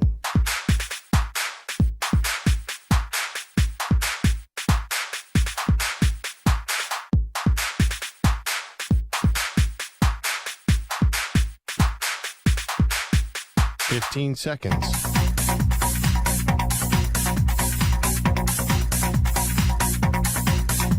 Break ends in 5 seconds.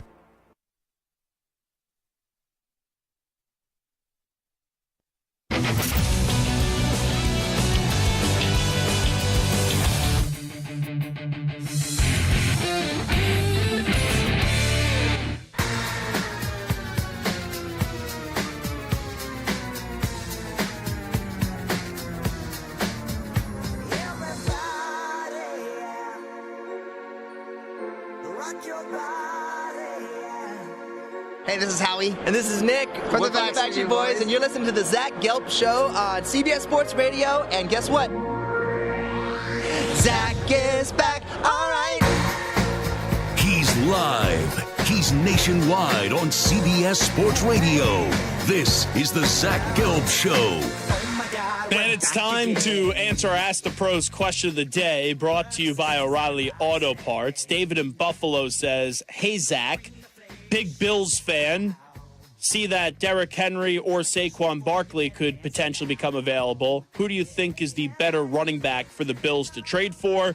You could submit a question by tweeting at CBS Sports Radio or at Zach Gelb, ZACHGELB, using the hashtag Ask the Pros. Think O'Reilly Auto Parts for all your car care needs. Get guaranteed low prices and excellent customer service from the professional parts people at O'Reilly Auto Parts. O'Reilly Auto Parts. That's a great question. I would personally trust Derrick Henry more. And not only that, even though Derrick Henry is the better back, I think it would require less to get Derrick Henry than it would Saquon Barkley. Because Saquon Barkley is younger, even though there's more injury concerns with Saquon Barkley, he is the most dominant player and the identity of the Giants offense. And the Giants just went through this contract negotiations with him where they came up short. They didn't get the deal done. And even though I don't think they'll get a long-term agreement done with Saquon Barkley, there's at least hope that it could still get done. For Derrick Henry, we all know that he's clearly still the best offensive player for the Tennessee Titans, even though you do have DeAndre Hopkins there, who's we all know is still a number one wide receiver and a damn good football player in this league. But Tennessee is coming to the end of their run, even though the Giants never had a really run to begin with outside of going to the playoffs for 1 year. But you have a new regime in there. And when you look at Tennessee, with Henry getting up there in age of this contract, coming to a close, I don't think that there's much of a negotiation tactic that you could use where you're going to get a great return for Derrick Henry. So I think there would be a more lucrative and robust market for Saquon Barkley in terms of what it's going to cost to go get him. And then if you're going to give up something to get him, you have to then go pay him. But the reason why my answer is Derrick Henry, I think he's the better football player. And also, I do believe that you're not going to have to give up an arm and a leg to get him. And for the Buffalo Bills, I just don't think they're going to pull the trigger on that. Because remember, on either player, Brandon Beane came from Carolina. Brandon Beane had a chance last year to go get Christian McCaffrey, and a lot of people threw out the Buffalo Bills, and that didn't come to fruition. So even though the price in return that you're going to have to give up to go get a player like Henry or a player like Saquon won't be as much as what you had to give up for Christian McCaffrey a year ago, I think the Bills are okay where they're at with James Cook using a second-round pick on him. I don't think that's a smart decision. And now remember, you have the Damian Harris injury too, so there could be a need for running back. If I'm the Bills, I don't leave any stone unturned. I would pounce. But how many times do we link a big player going to the Bills? And outside of the Stephon Diggs trade and Von Miller signing there, it seems like the last 2 years, most of the times we link a big player in there, whether it's Odell, whether last year it was Christian McCaffrey, the player does not end up winding there. So for those two players in particular, if I had to throw out a few more teams, I would say that the Ravens could use Derrick Henry or Saquon Barkley. And J.K. Dobbins earlier in the year had the Achilles injury. If you want to say the rich get richer in Kansas City, that's a possibility. Imagine Derrick Henry or Saquon Barkley with Patrick Mahomes, and you have Isaiah Pacheco. And Isaiah Pacheco's done a nice job there for Kansas City this season, the second-year running back out of Rutgers. So outside of those three teams in the AFC, there's really not another team that I'm like looking at and say, okay, you got to go make a move. But then if you go into the NFC, and I know that the Giants at Saquon trading in the NFC, so that could be dangerous. But for Derrick Henry, it would be going from AFC to NFC. I know the Eagles just got DeAndre Swift, but Howie Roseman, he's always aggressive. The Cowboys need another back to complement Tony Pollard. And even Emmitt Smith joined us in studio earlier this year and he says he needs a 1-2 punch to be there in Dallas, and they got to run the football more. Zeke no longer there, and Tony Pollard's on a franchise tag. You could bring in Saquon Barkley in a similar spot, and I don't think the Giants would trade him to the Cowboys, so it'd be more so Derrick Henry. And if I had to speculate another team or two, if you're the Lions, I know you drafted Jahmyr Gibbs, but why not? And I know you have David Montgomery, who's now hurt, but why not? Like, you're the Lions. You're in an opportunity where you have not been in a long time, where you haven't won your division since 93. You're going to win it this year. You haven't won a playoff game since 91. And you're one of the 3 best teams in the NFC. You go get a Derrick Henry. You go get a Saquon Barkley. I think you pounce, and I think you go for it. And really, the running back position, we've now grown accustomed to running back by committee with so many teams that have recently just won the Super Bowl. I don't think you have to give up a ton to go get a running back.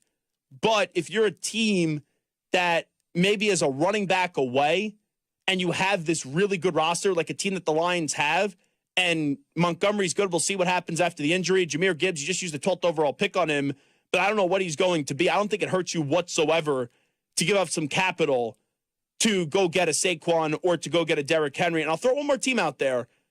You know, Tampa Bay, if Tampa Bay starts to pick up a few more wins, and you look at the division right now, they're probably saying, why not them with that defense? And you got Baker Mayfield, you got Mike Evans, you got Chris Godwin, and you go out a running back there, like a Saquon or a Derrick Henry, that could pick up the focus on Tampa Bay a little bit and improve, that offensive side of the ball with some already loaded names and get them even better. I think Saquon Barkley, we have this audio. Saquon Barkley talked to reporters earlier this week, and he discussed all this trade speculation with his name now being thrown back into the conversation. Here's Saquon. I mean, that never crossed my mind. Obviously, I've been public and vocal about how I feel about this organization and where I want to be. But like I said, knowing the business and seeing that side of it, there's a lot of things that I can't control. So sitting here, everyone knows how I feel. Everyone knows I don't want to get traded. So Saquon could say he wants to be a Giant. He knows he doesn't want to get traded, but Saquon also wants to get paid.